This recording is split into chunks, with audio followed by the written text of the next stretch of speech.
नवंबर series की दमदार शुरुआत करते हुए बाजार और हफ्ते के आखिरी कारोबारी सेशन में 6 दिनों की कमजोरी पर लगता हुआ ब्रेक और शानदार रिकवरी और मजबूती के साथ दिन के ऊपरी स्तरों पर ट्रेड करते हुए बाजार बचा हुआ है आखिरी 1.5 घंटा है इस हफ्ते का। देखते हैं कहां होती है आज की समाप्ति और अगले हफ्ते के लिए कैसे मिलते हैं संकेत। ये है आज का खास फोकस। आप देख रहे हैं फाइनल ट्रेड।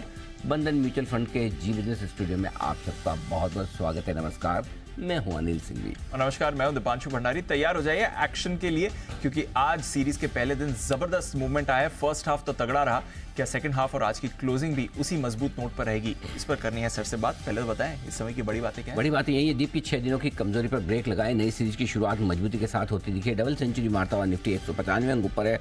400 अंकों की मजबूती बैंक निफ्टी में, 650 अंक पर आपको सेंसेक्स नजर आएगा।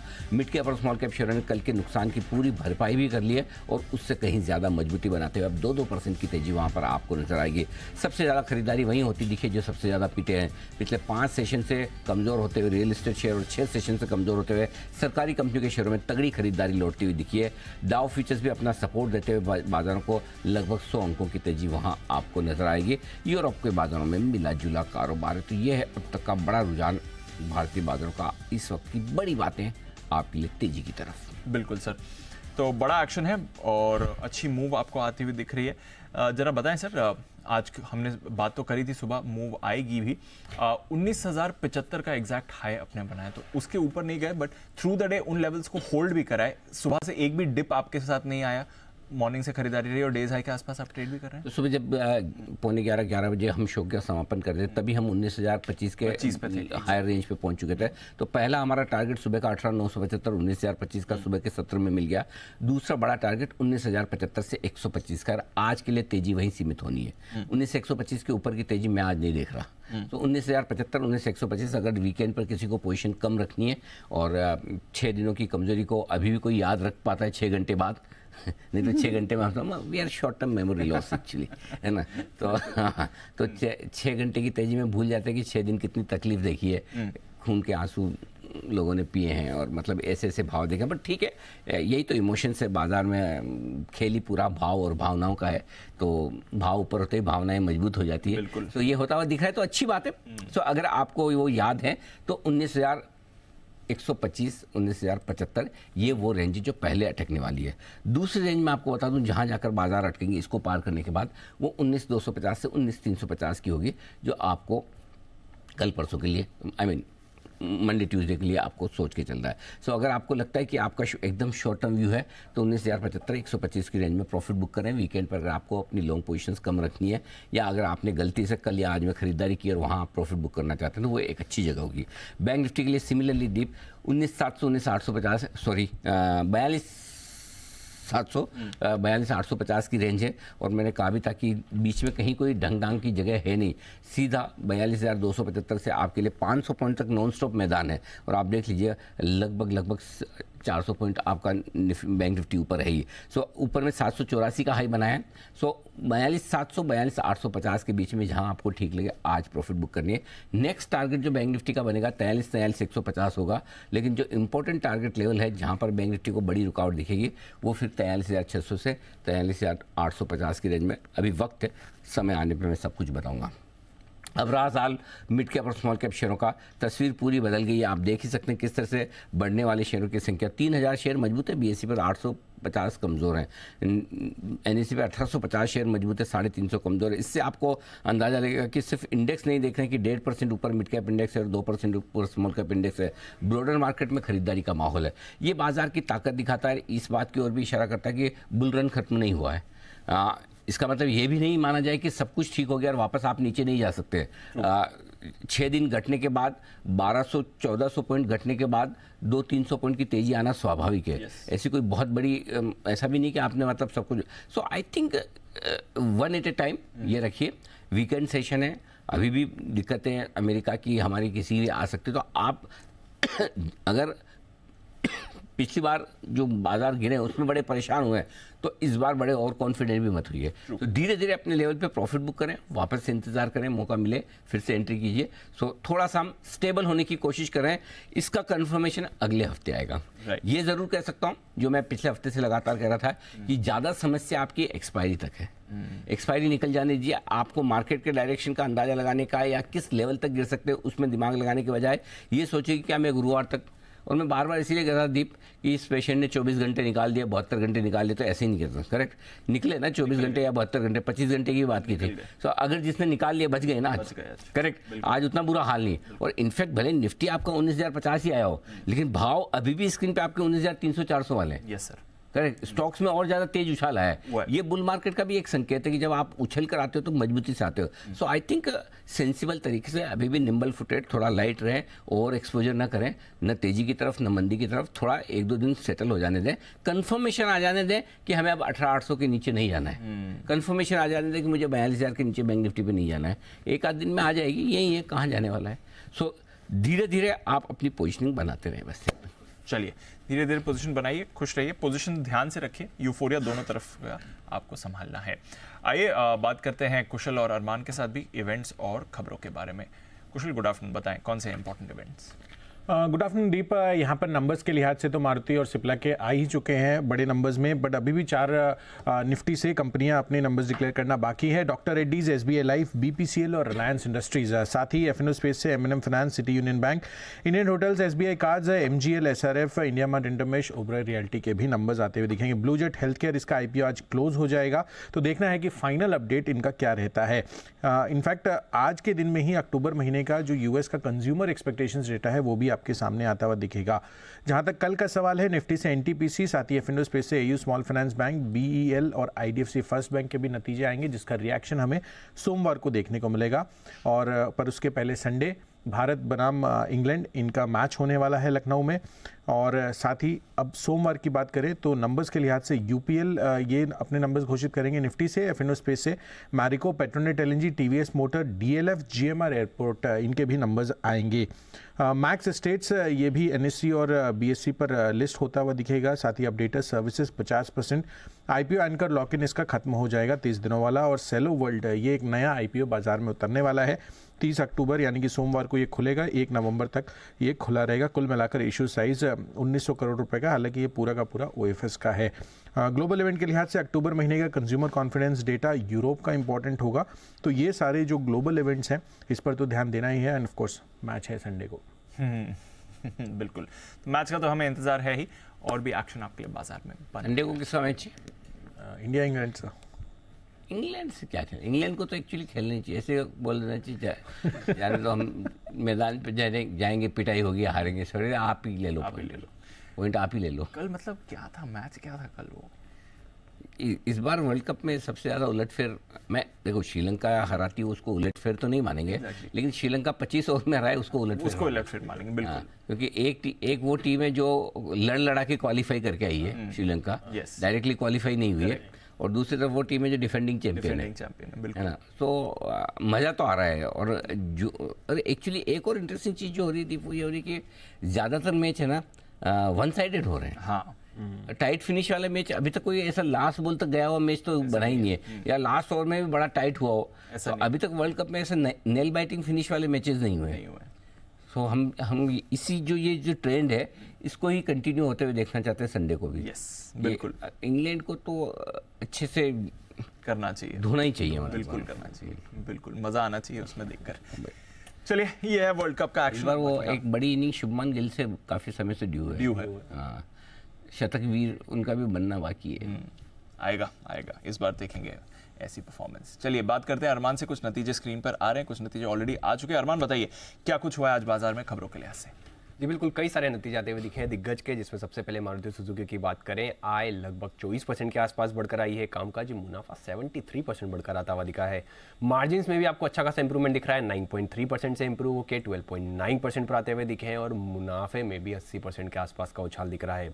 सिप्ला यहाँ पर भी बढ़िया नतीजे आते हुए दिख रहे हैं, आय 15% बढ़कर आई है, कामकाजी मुनाफा बात करें 33% बढ़कर आता हुआ दिखा है, मार्जिन्स 22.4% से इंप्रूव होकर 26% पर आते हुए दिखे हैं, और मुनाफा भी देखिए 45% के आसपास का आपको उछाल दिखेगा।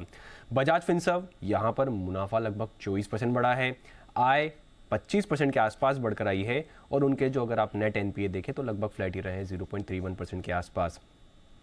टीटीके प्रेस्टीज यहाँ पर मुनाफा लगभग 42.4% बढ़ा है, पर आय में लगभग 13.5% की आपको गिरावट है। मार्जिन जो हैं वो 14% से गिरकर 11% पर आते हुए दिखे हैं। आईओबी मुनाफा यहाँ पर 25% बढ़ा है, एनआईआई लगभग 20% बढ़कर आई है। नेट एनपीए की बात करें तो वो 1.44% से घटकर 0.7% पर आते हुए दिखे हैं।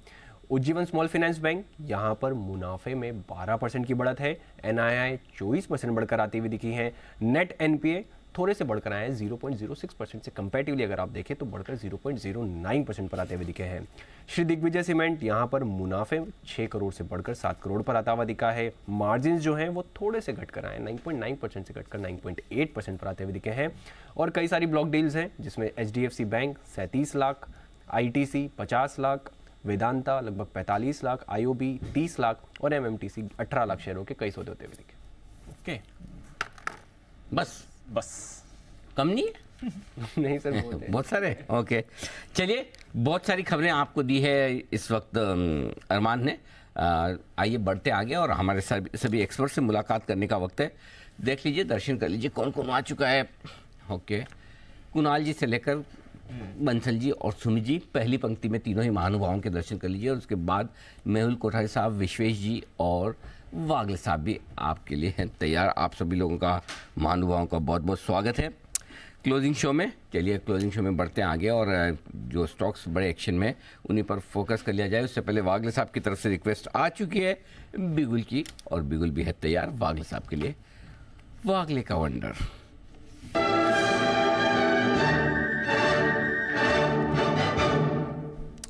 बताएं sir. Anil ji good afternoon, Deepanshu good afternoon. Anil ji मैं एक मिनट लेना चाहता हूँ अगर आपकी इजाजत हो तो। भाई साहब आपको जितने मिनट लेना हो लो, मतलब यहाँ कोई है ही नहीं जिसके लिए ऐसा, मतलब 2:30 बजे अभी आएंगे आपके सेठी साहब, उनका टाइम है फिर, और 2:30 बजे मेरी स्ट्रेटेजी, तो मेरी स्ट्रेटेजी में तो आप मर्जी आए तब आगे पीछे जो करना है करो। बाकी ये सबको सांप सूंघे हुए, कोई किसी को कोई बिगुल बिगुल बजवाने में इंटरेस्ट नहीं। Take your own sweet time ji. Anil ji thank you, लेकिन मेरे उम्र का, मेरे एज का जिक्र, मेरे सीनियरिटी का जिक्र नहीं होना चाहिए कि मैं उसका फायदा उठा रहा हूँ। मतलब आप, मतलब है ही क्या आपके, अभी खाने खेलने की उम्र है, बताइए। अनिल जी मैं ये कह रहा था कि सुबह मैंने आज कॉल नहीं दिया क्योंकि मैं श्योर नहीं था ट्रेंड के बारे में, लेकिन अभी उसमें क्लैरिटी आ गई है। 19,140 का निफ्टी है। मैं ज़्यादातर निफ्टी पे कमेंट नहीं करता, लेकिन अभी ये पॉइंट है कि पहले हमको निफ्टी पे व्यू लेना पड़ेगा, फिर स्टॉक स्पेसिफिक व्यू लेना पड़ेगा। मेरा मानना है 18,900 on the down side break नहीं होगा, उससे पहले 19,000, 450, 500 आने के अच्छे चांसेस है। इसका मतलब ये नहीं कि हम वन वे चलेंगे, आपको अपॉर्चुनिटीज मिलेंगे, लेकिन मेरे हिसाब से शॉर्ट टर्म तो बॉटम बन गया है। और वो लिहाज से मेरे पास जो अभी कॉल है ये रिजल्ट प्ले है, तो थोड़ा सा कॉशन उसमें रखना पड़ेगा। टीवीएस मोटर बाय करके चले, 1603, 1604 का करंट भाव है, 1600 का एक मल्टीपल रेजिस्टेंस इसने ब्रेक किया है। मुझे 1620 से 1625 तक की अपसाइड दिख रही है आज और कल में, आज और मंडे तक के, तो लेकिन इसका रिजल्ट है तो इसका ध्यान रखें। आपका स्टॉप लॉस 1595 का होना चाहिए जो कि 10 रुपये नीचे है। 1595 के स्टॉप लॉस के साथ करें खरीदारी टीवीएस मोटर्स में। 1620 और 1625 ये आपके लिए टारगेट। और वागले साहब, उम्र के मामले में हो सकता है आप और सुमित जी बड़े एक्सट्रीम हो, लेकिन सुमित जी ये तो मानते हैं कि जो काम क्लोजिंग शो में वो नहीं कर पाए वो आपने कर लिया, इसलिए वो आपको धन्यवाद भी देना चाहते हैं टीवीएस मोटर्स के लिए। पता तो आपको होगा ही कि आज सुबह सुमित जी का pick of the day TVS Motors ही था 1625 के टारगेट के लिए, और वही टारगेट आपका भी निकल गया है। सुमित जी प्रसन्न हैं आप ये सुनकर? बिल्कुल अनिल जी, एकदम मन बहुत प्रसन्न हो गया, प्रफुल्लित हो गया अनिल जी। वाह वाह, क्या बात है। आइए, आपका मन और प्रफुल्लित होगा इस बिगुल के बाद। विशेष के विशेष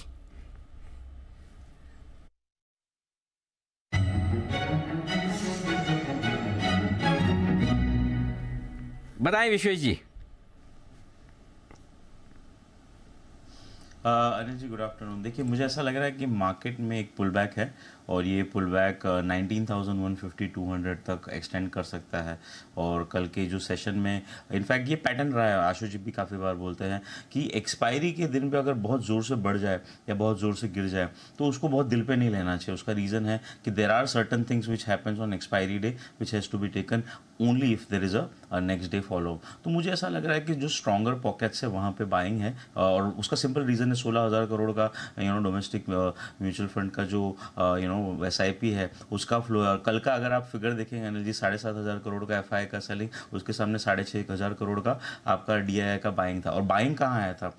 मिड कैप और स्मॉल कैप में। तो मुझे ऐसा लग रहा है कि मिड और स्मॉल कैप में कल के लूज थोड़े टाइम तक प्रोटेक्ट रहने चाहिए। इंडाइसिस में मुझे लगता है हायर लेवल पे फिर से सप्लाई है, तो कंजर्वेटिव प्ले करते हुए अनिल जी मैं रियल एस्टेट स्टॉक पिक किया है जो मुझे लगता है स्ट्रॉन्गर पॉकेट है। मेरी ओर से खरीदने की सलाह है ओबरॉय रियलिटी, अभी 1100 के आसपास है। और अनिल जी इसका रीसेंट हाई देखोगे आप सितंबर का तो 1180 के आसपास है, तो रिलेटिवली ये करेक्ट ही नहीं हुआ आप देखेंगे तो अलॉन्ग विथ मार्केट। एंड अब जब मार्केट अप ट्रिम वापस रिज्यूम करने की कोशिश कर रहा है या पुल बैक कर रहा है, मुझे लगता है यहाँ अपसाइड आएगी। तो ओबरॉय रियलिटी में खरीदारी करें 1100 स्तर के आसपास।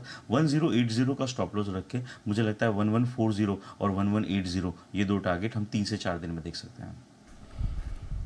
ओके तो ये है आपके लिए ओबरॉय रियल्टी। इसके नतीजे भी आज आने वाले हैं। स्टॉक में आपको एक्शन भी दिख रहा है, डेज हाई पर ये काउंटर ट्रेड करते हुए दिख रहा है। आज सुबह गोदरेज प्रॉपर्टीज़ पर भी हमने नज़र डाली थी, वहाँ पर भी आपको अच्छा एक्शन दिख रहा था।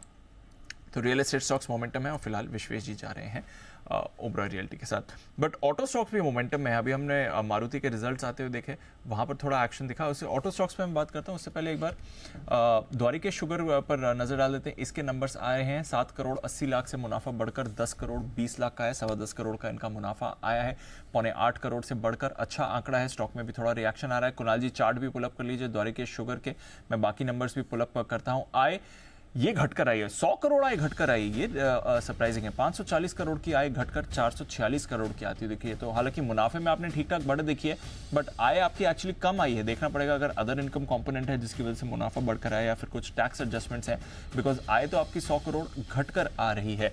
तो रेवेन्यू डी ग्रोथ हुई है जहां तक द्वारिकेश का सवाल है, और अब स्टॉक नेगेटिव रिएक्ट कर रहा है। मुनाफे के आंकड़े पर थोड़ा एक इमीडिएट पॉजिटिव रिएक्शन आया था, बट अब स्टॉक आय का आंकड़ा देखकर डिसअपॉइंट हो रहा है। कुणाल जी जरा देखें द्वारिकेश, बाकी नंबर्स भी आने बाकी हैं इसके साथ।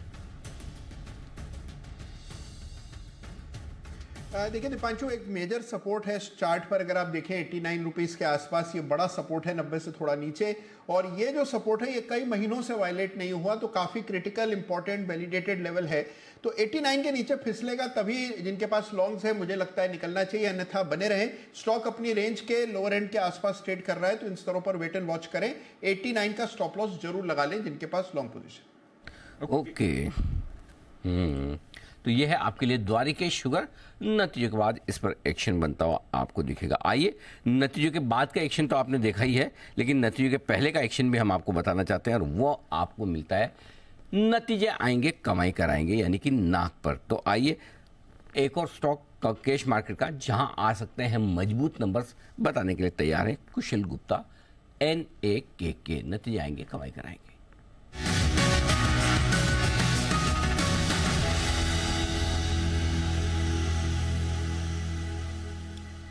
बताएं कुशल।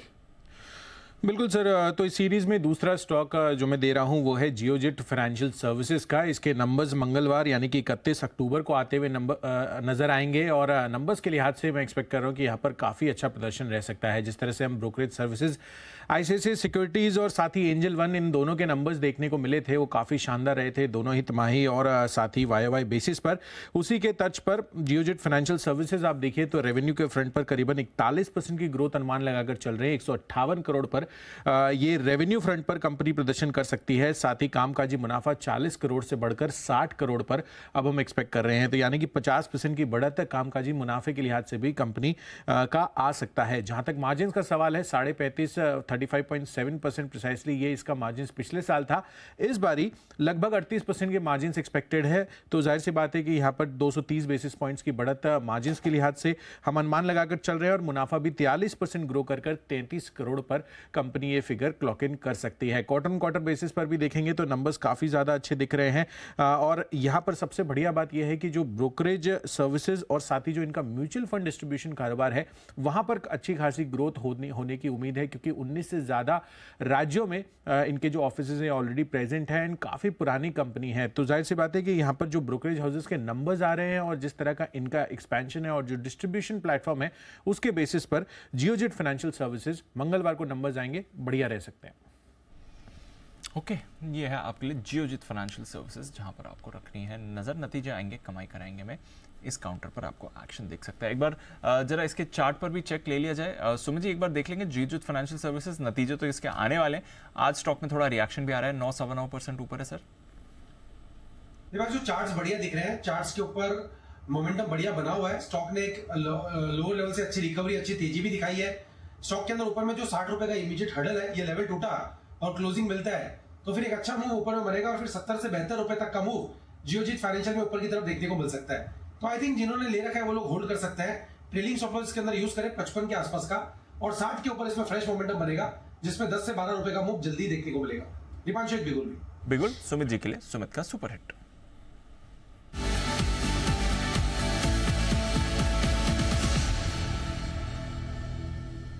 बताएं सर। दिमाग बाय का स्टॉक अभी रडार पे है। स्टॉक का अभी भाव चल रहा है 532 रुपए 50 पैसे। 532.50 का अभी भाव है। स्टॉक का नाम है डीएलएफ। डीएलएफ के अंदर मोमेंटम तेजी का बंदा शुरू हुआ है, कल का हाई ब्रेक किया है। स्टॉक ने पिछले 7-8 दिनों की गिरावट के बाद अब ऊपर का मूव दिखाने का वापस से शुरुआत की है। तो डीएलएफ यहां से आज और अगले हफ्ते में एक बढ़िया मूव ऊपर की तरफ का दिखा सकता है। यहां पे खरीदारी करें, जिन्होंने ले रखा है वो लोग होल्ड करें। 521, 522 ये स्टॉक का नीचे में सपोर्ट है, तो 521 के स्टॉप लॉस से डीएलएफ में खरीदारी करके चलने का सलाह रहेगा। बाउंस बैक के जो ऊपर में टारगेट बनेंगे, पहला टारगेट बनेगा 545 का, दूसरा टारगेट बनेगा 550 रुपए का। ये दोनों शॉर्ट टर्म पुलबैक के टारगेट है, पोजीशन टारगेट और ऊपर के देखने को मिलेंगे। तो 521 के स्टॉप लॉस से खरीदारी करें, 545, 550 के टारगेट्स की खरीदारी। अभी ओबरॉय रियल्टी की बात हो रही थी विश्वेश जी की तरफ से, डीएलएफ पसंद है सुमित जी को। देखते हैं मेहुल जी को क्या पसंद है। बिगुल उनके लिए बीटीएस डबल टी, और उसके बाद थोड़ी देर में अनिल जी की तरफ से भी आपके लिए आ रहा है कल के 2000। बट पहले चलते हैं मेहुल जी के पास।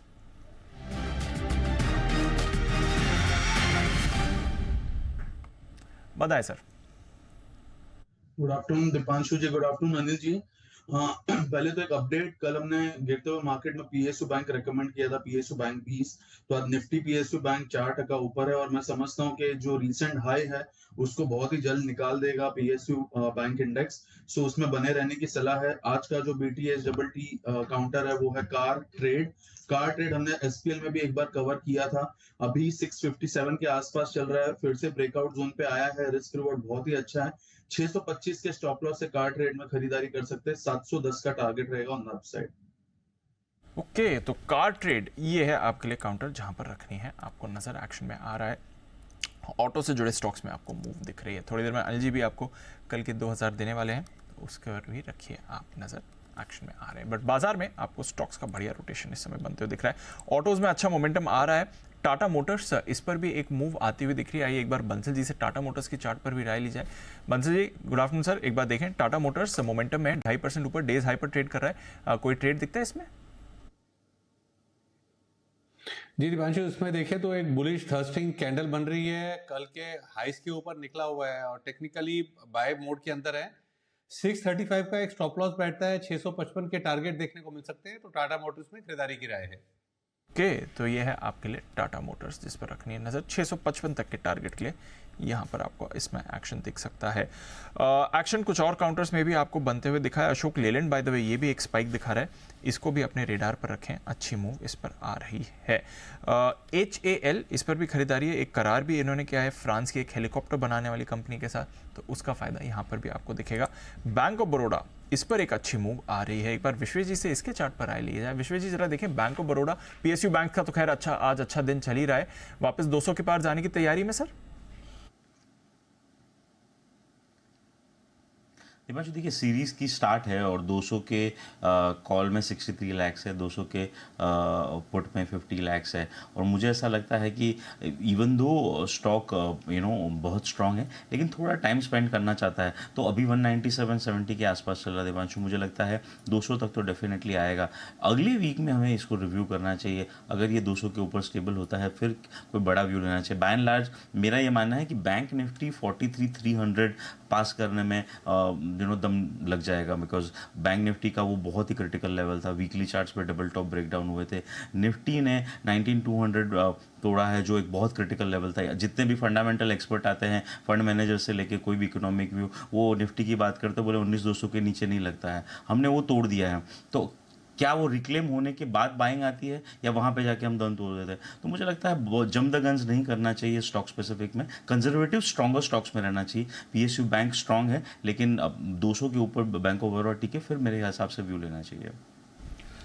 ओके, तो ये है आपके लिए राय सरकारी बैंकों पर। और वाकई में मेहुल जी ने कल सरकारी बैंकों का इंडेक्स जो खरीदने की राय दी थी, पीएसयू इंडेक्स, वो बहुत ही मजबूत था, बहुत ही बेहतरीन भी था उस समय के मूड माहौल को देखते हुए। वैसी राय आपको कल सेठी साहब ने भी दी थी।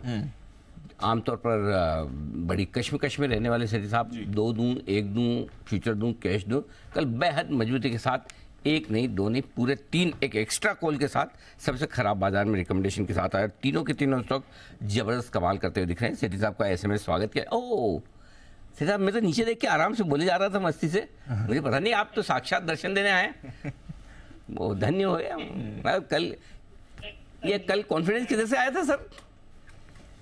नहीं अनिल जी, बिल्कुल कल तो मेरा ओपनिंग रिमार्क यही था जो एक्सटेंडेड मैंने पिक के अलावा बोला था कि कल जो 5-6 दिन की सेल थी उसका अंतिम दिन था, लास्ट डे ऑफ सेल, और वो फॉर्चुनेटली सही साबित हुआ। और अनिल जी जबरदस्त तेजी उस क्षण के बाद से small cap index, mid cap index में हुई है और वो आज भी बहुत ही स्ट्रॉन्ग कंटिन्यू हुई है। और जो 3 स्टॉक्स कल मैंने सुझाए थे, एक तो था एमआरपीएल जो 94 के लेवल्स पे रेकमेंड किया था, आज 102 के हाइज करे हैं। फिर एक विष्णु प्रकाश आर पुंगलिया, ये 183-84 के लेवल्स पे कल रेकमेंड किया था और आज अभी 200 के ऊपर के लेवल से स्टॉक में चल रहे हैं। और तीसरा था CIE इंडिया ऑटोमोटिव जो आज वो भी कुछ 451-52 के लेवल्स पे रिकमेंड किया था, अभी 462-63 के लेवल्स पे। तो इन तीनों स्टॉक्स ने भी अच्छा किया और ओवरऑल पूरे बाजार ने अच्छा किया। और अनिल जी पता नहीं क्या देख के आया कन्विक्शन, बट मैं बहुत कन्विंस था कि कल खरीदारी करने का एक अच्छा मौका है। और मैंने जिनका भी मेरे पास फोन आया कल, मैंने 5-7 स्टॉक्स उनको सुझाए कि आपको खरीदारी करनी चाहिए and they were done well. इसमें तो क्या सोचने की जरूरत, क्या देख के कन्विक्शन आया, कॉन्फिडेंस, उसमें तो सोचने की जरूरत है। क्या देखा होगा आपने? या तो जी बिजनेस देखा होगा या थोड़ा बहुत मेरा शो देखा होगा, और तो कहाँ से आएगा? वो तो बड़ा ऑब्वियस है। नहीं, लेकिन जो सेठी साहब ने बात है, सेल का आखिरी दिन है, यस, तो यही बड़ा फर्क है। जब मार्केट में सेल लगती है, मतलब आप मॉल्स वॉल्स में जाते हैं वहाँ सेल लगती है, तो वहाँ में सेल की शुरुआत में ले लेना होता है, हाँ, बाद में बचा कुछ माल मिल जाता है। Exactly. और यहाँ पे जब सेल लगती है स्टॉक मार्केट में, तब आपको लास्ट में लेना होता है, तब यहाँ पे माल अच्छा और बढ़िया मिलता है। हाँ, तो वहाँ पे जल्दी करो या आराम से लो, लेकिन ले लो, ये जरूरी है। बताएं सेठी साहब, आज की पहली पिक। अनिल जी, जो आज का मेरा पहला स्टॉक है एक शुगर स्टॉक है। अभी थोड़ी देर पहले एक शुगर नतीजे भी आए हैं और जो स्टॉक मैं आज रेकमेंड कर रहा हूँ खरीदारी के लिए, स्टॉक का नाम है पोनी इरोड शुगर, PONNIERODE, पोनी इरोड, जो अभी 400 के लेवल्स पे ट्रेड कर रहा है।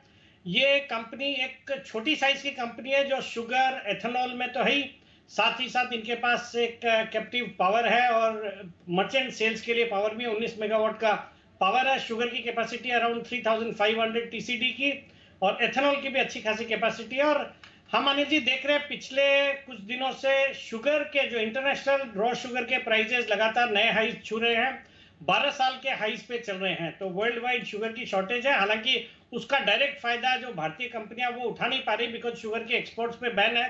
बट जिस तरह से शुगर के इंटरनेशनल प्राइजेस बढ़े हैं, यहाँ पे भी प्राइजेस बढ़े हुए हैं। फिर फेस्टिव डिमांड है, जो फेस्टिवल सीजन है, दिवाली है, दशहरा गया, दिवाली है, फिर क्रिसमस है, तो इस दौरान मिठाई का, केक का कंजम्पशन बढ़ता है, तो शुगर की डिमांड रहती है, तो उसका फायदा होना है। फिर एथेनॉल का जो सरकार का फोकस है, एथेनॉल ब्लेंडिंग, और हाँ, हाल ही में जो मोलासेस पे GST रिड्यूस किया, उसका भी एक बड़ा बेनिफिट, जो शुगर कंपनी जो मोलासेस प्रोड्यूस करती है उनको डेफिनेटली होना चाहिए, तो उस लिहाज से भी अच्छा लगता है। बाकी एक सॉलिड कंपनी है, वैल्यूएशन के लिहाज से बहुत ही सस्ता है, 7-8 के मल्टीपल पे स्टॉक ट्रेड करता है, एक जीरो डेट कंपनी है। और इस छोटी कंपनी मतलब 340 करोड़ की मार्केट कैप वाली कंपनी में एफआईज डीआईज 23% हिस्सेदारी रखते हैं, जिसमें प्रोमिनेंट नाम है अत्यंत capital, Gothic corporation, Vanderbilt university है यूएस की। और अनिल जी, इसकी वैल्यूएशन बहुत ही सस्ती लगती है जब आप देखें कि ये कंपनी, इनकी लिस्टेड ग्रुप कंपनी है एसएसआई पेपर, उसमें 14% हिस्सेदारी रखती है, जिसकी आज मार्केट वैल्यू आती है 310 करोड़। मतलब 310 करोड़ के तो इनके पास शेयर्स है एसएसआई पेपर के, और कंपनी की मार्केट कैप सिर्फ 340 करोड़। तो इस तरह के डीप डिस्काउंट पे ये स्टॉक है। इसके साथ ही एक अच्छा खासा शुगर का कारोबार, मुझे लगता है ये स्टॉक बहुत ही अच्छा करेगा। 430 के शॉर्ट टर्म टारगेट, 390 का स्टॉप लॉस। 430 का टारगेट, 390 का स्टॉप लॉस, पौनी शुगरी रोड, इस पर करें खरीदारी। और साथ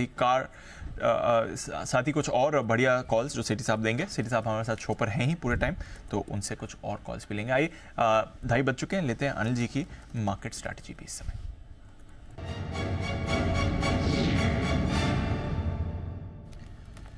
अनिल जी, बढ़िया मूड में सुबह से ही अमेरिकी फ्यूचर्स अपनी गेन होल्ड कर रहे हैं। डाउ फ्यूचर्स 111 एग्जैक्टली नेल्सन पर है इस समय सर, बट नैस्डैक फ्यूचर्स देखिए 150 पॉइंट ऊपर है, 1% की तेजी है। ऑफ कोर्स नैस्डैक की ज्यादा भारी पिटाई भी हुई है, वहां पर बाउंस बैक भी दिख रहा है। अमेजॉन के पोस्ट मार्केट रिएक्शन में हमने देखा था स्टॉक करीब 5% ऊपर था, तो उसका भी योगदान है जो नैस्डैक फ्यूचर्स की मूव दिख रही है आपको।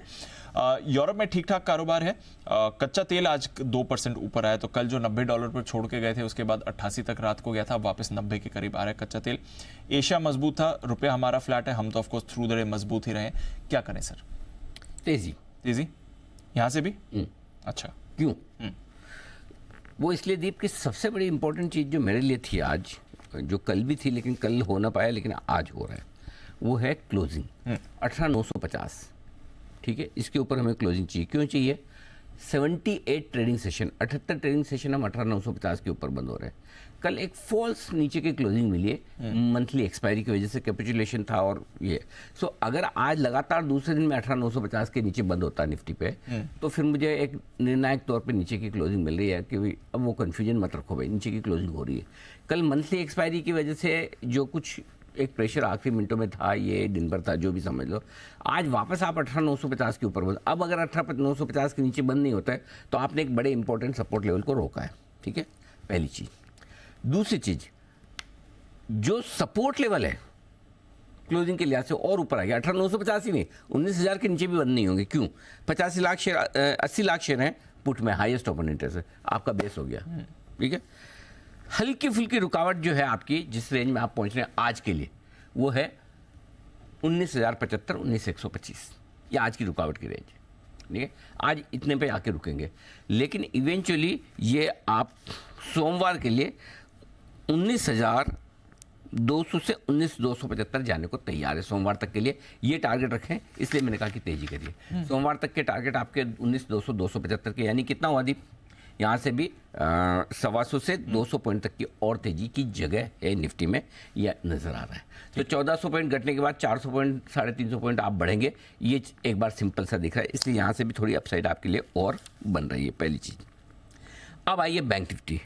बैंक निफ्टी के लिए आज का जो हमारा टारगेट था ऊपर का 42,700, 42,825, प्रिसाइजली 42,835 का होता है, 850 समझ लो, जो भी 42,800, 850 की रेंज में यहाँ कर रखना। तो आज के लिए डन फॉर डे।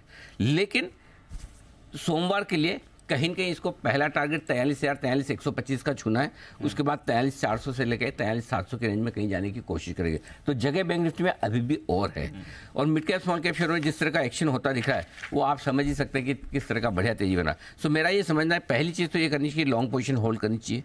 दूसरी चीज़ है कि 42,500 के नीचे की क्लोजिंग आपको मिलेगी नहीं। सो आई थिंक आप लोअर साइड पर रिस्क आपके लिए थोड़ी कम होती हुई दिख रही है, और ऐसे में अगर आप रिस्क लेने की ताकत रखते हैं हेजिंग के हिसाब से या अपनी पोजीशन के हिसाब से, आप डे एंड और सोमवार तक के लिए छोटी मोटी पोजीशन होल्ड कर सकते हैं। अब वीकेंड सेशन है, इसलिए हो सकता है आखिरी आधे घंटे में थोड़ी बहुत प्रॉफिट बुकिंग आए तो आ भी जाए। वैसे स्क्रीन देख के लग नहीं रहा कि ऐसा होगा, मजबूती के साथ डे हाई की तरफ ही बंद होने चाहिए, लेकिन फिर भी हल्की फुल्की प्रॉफिट बुकिंग 19,125 वहाँ से आ जाए, या 43,000 के आसपास बैंक निफ्टी से आ जाए, पॉसिबल है।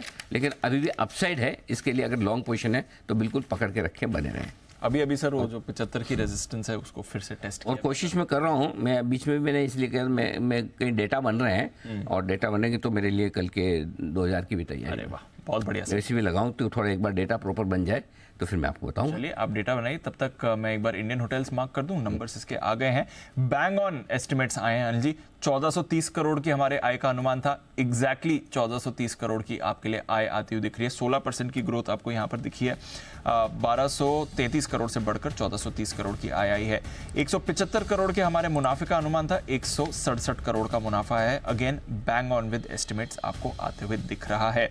ऑपरेशनली अनिल जी यहाँ पर जो इनका एबिटा है 355 करोड़ का आया है, हमने 370 करोड़ का अनुमान लगाया था, तो 15 करोड़ से अनुमान को मिस किया है एबिटा ने। मार्जिन ग्रोथ हुई है 23.9% से 24.7%, बट हमने थोड़े और अच्छे मार्जिन का अनुमान लगाया था 25.9%। तो ज्यादातर इनलाइन नंबर्स हैं, थोड़ा मार्जिन का आंकड़ा अनुमान से कम है, बट लार्जली इनलाइन नंबर्स आपको आते हुए दिख रहे हैं जहां तक इंडियन होटल्स का सवाल है इस समय। एक बार कुणाल जी से चार्ट भी चेक भी ले लेंगे। कुणाल जी, आई थिंक कल भी रेडार पर था Indian hotels, numbers exactly in line with estimates आए हैं सर, जरा चार्ट्स बताएं।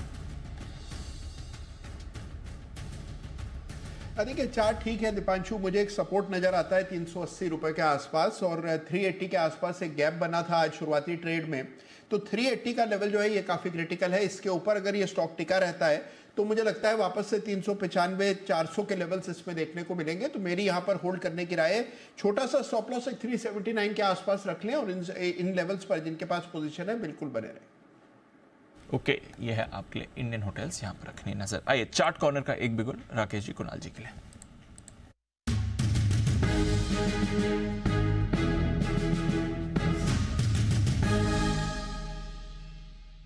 बताएं sir. Deepanshu, chart corner pick है एचसीएल टेक, बेहतरीन टेक्निकल स्ट्रक्चर है। किसी भी मंदी में, कल की मंदी में भी पार्टिसिपेट नहीं कर रहा था, सारे पिवट्स को ये होल्ड कर रहा है।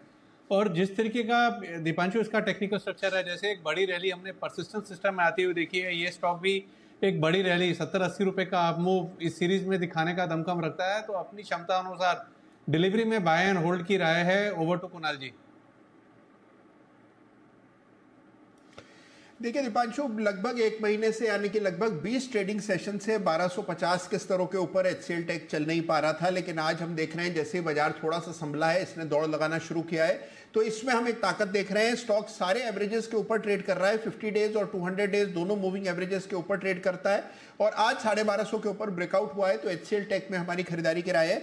जो ब्रेकआउट का लेवल है 1250, वहीं पर एक स्टॉप लॉस रखें।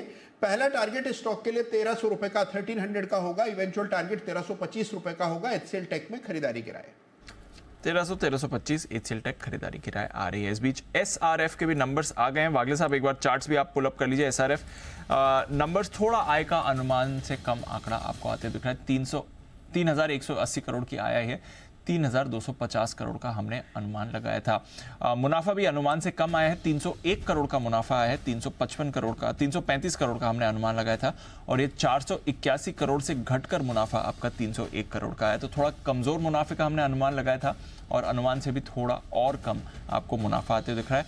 आय भी हमने देखा है करीब 15% इनकी घटकर आई है, तो वीक नंबर्स दिख रहे हैं। एसआरएफ की फर्स्ट कट अनुमान से खराब नंबर्स ही माने जाएंगे।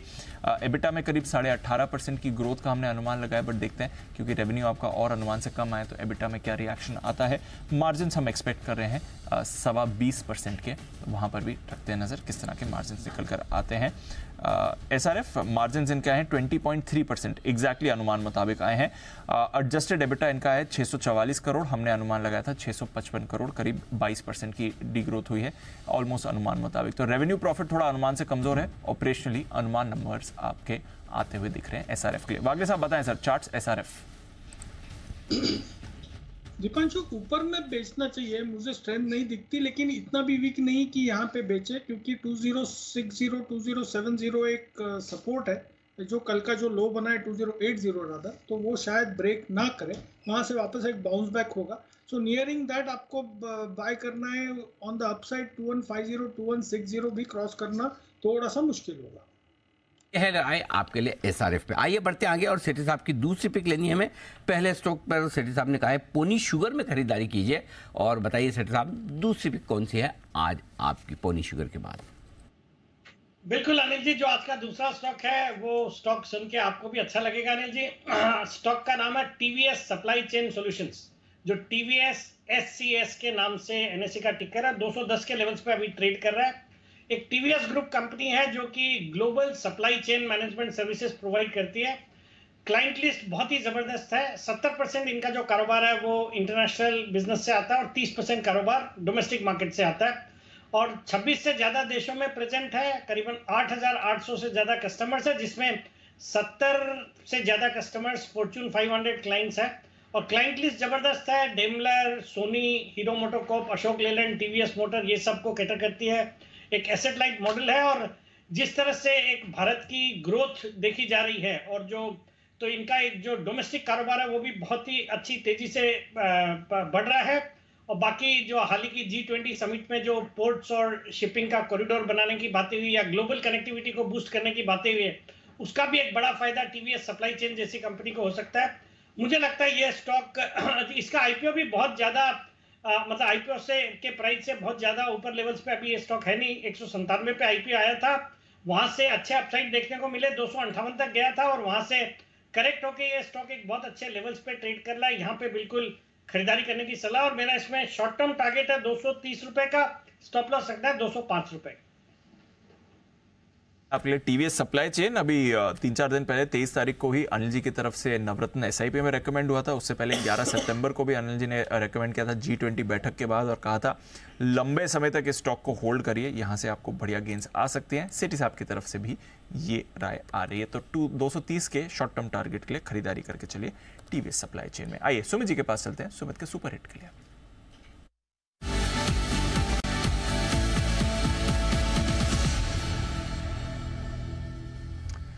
बताएं सुमित जी।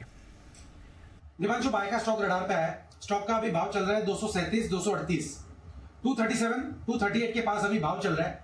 स्टॉक का नाम है टाटा पावर। टाटा पावर के अंदर एक गिरावट के बाद बाउंस बैक के संकेत मिल रहे हैं। कल एक लोअर लेवल से भी रिकवरी देखने को मिला और आज भी सुबह से स्टॉक के अंदर मोमेंटम तेजी का बना हुआ है। कल के हाई के ऊपर तो सस्टेन कर ही रहा है, आज भी डीआई के पास अभी स्टॉक ट्रेड कर रहा है। टाटा पावर के अंदर यहां से बाउंस बैक देखने को मिलना चाहिए। ये बाउंस बैक और पुल बैक के जो ऊपर में टारगेट बनेंगे, पहला टारगेट बनेगा 245 का, दूसरा टारगेट बनेगा 250 रुपए का। ये दोनों बाउंस बैक और पुल बैक के टारगेट है। पोजीशन टारगेट में टाटा पावर और ऊपर के लेवल दिखाएगा। स्टॉक का जो नीचे में चार्ट्स के ऊपर सपोर्ट दिखाई दे रहा है 231, 232 के पास दिखाई दे रहा है। तो 231 के स्टॉप लॉस से 231 के स्टॉप लॉस से टाटा पावर में खरीदारी करें। जिन्होंने ले रखा है वो लोग होल्ड करें। ऊपर में पहला टारगेट 245 का, दूसरा टारगेट 250 का। 2-3 दिनों का व्यू रख के खरीदारी करें टाटा पावर। ओके, ये है आपके लिए टाटा पावर। 245 और 250 के टारगेट के लिए खरीदारी करनी है। मेहुल जी के लिए भी एक बिल्कुल BTS डबल टी।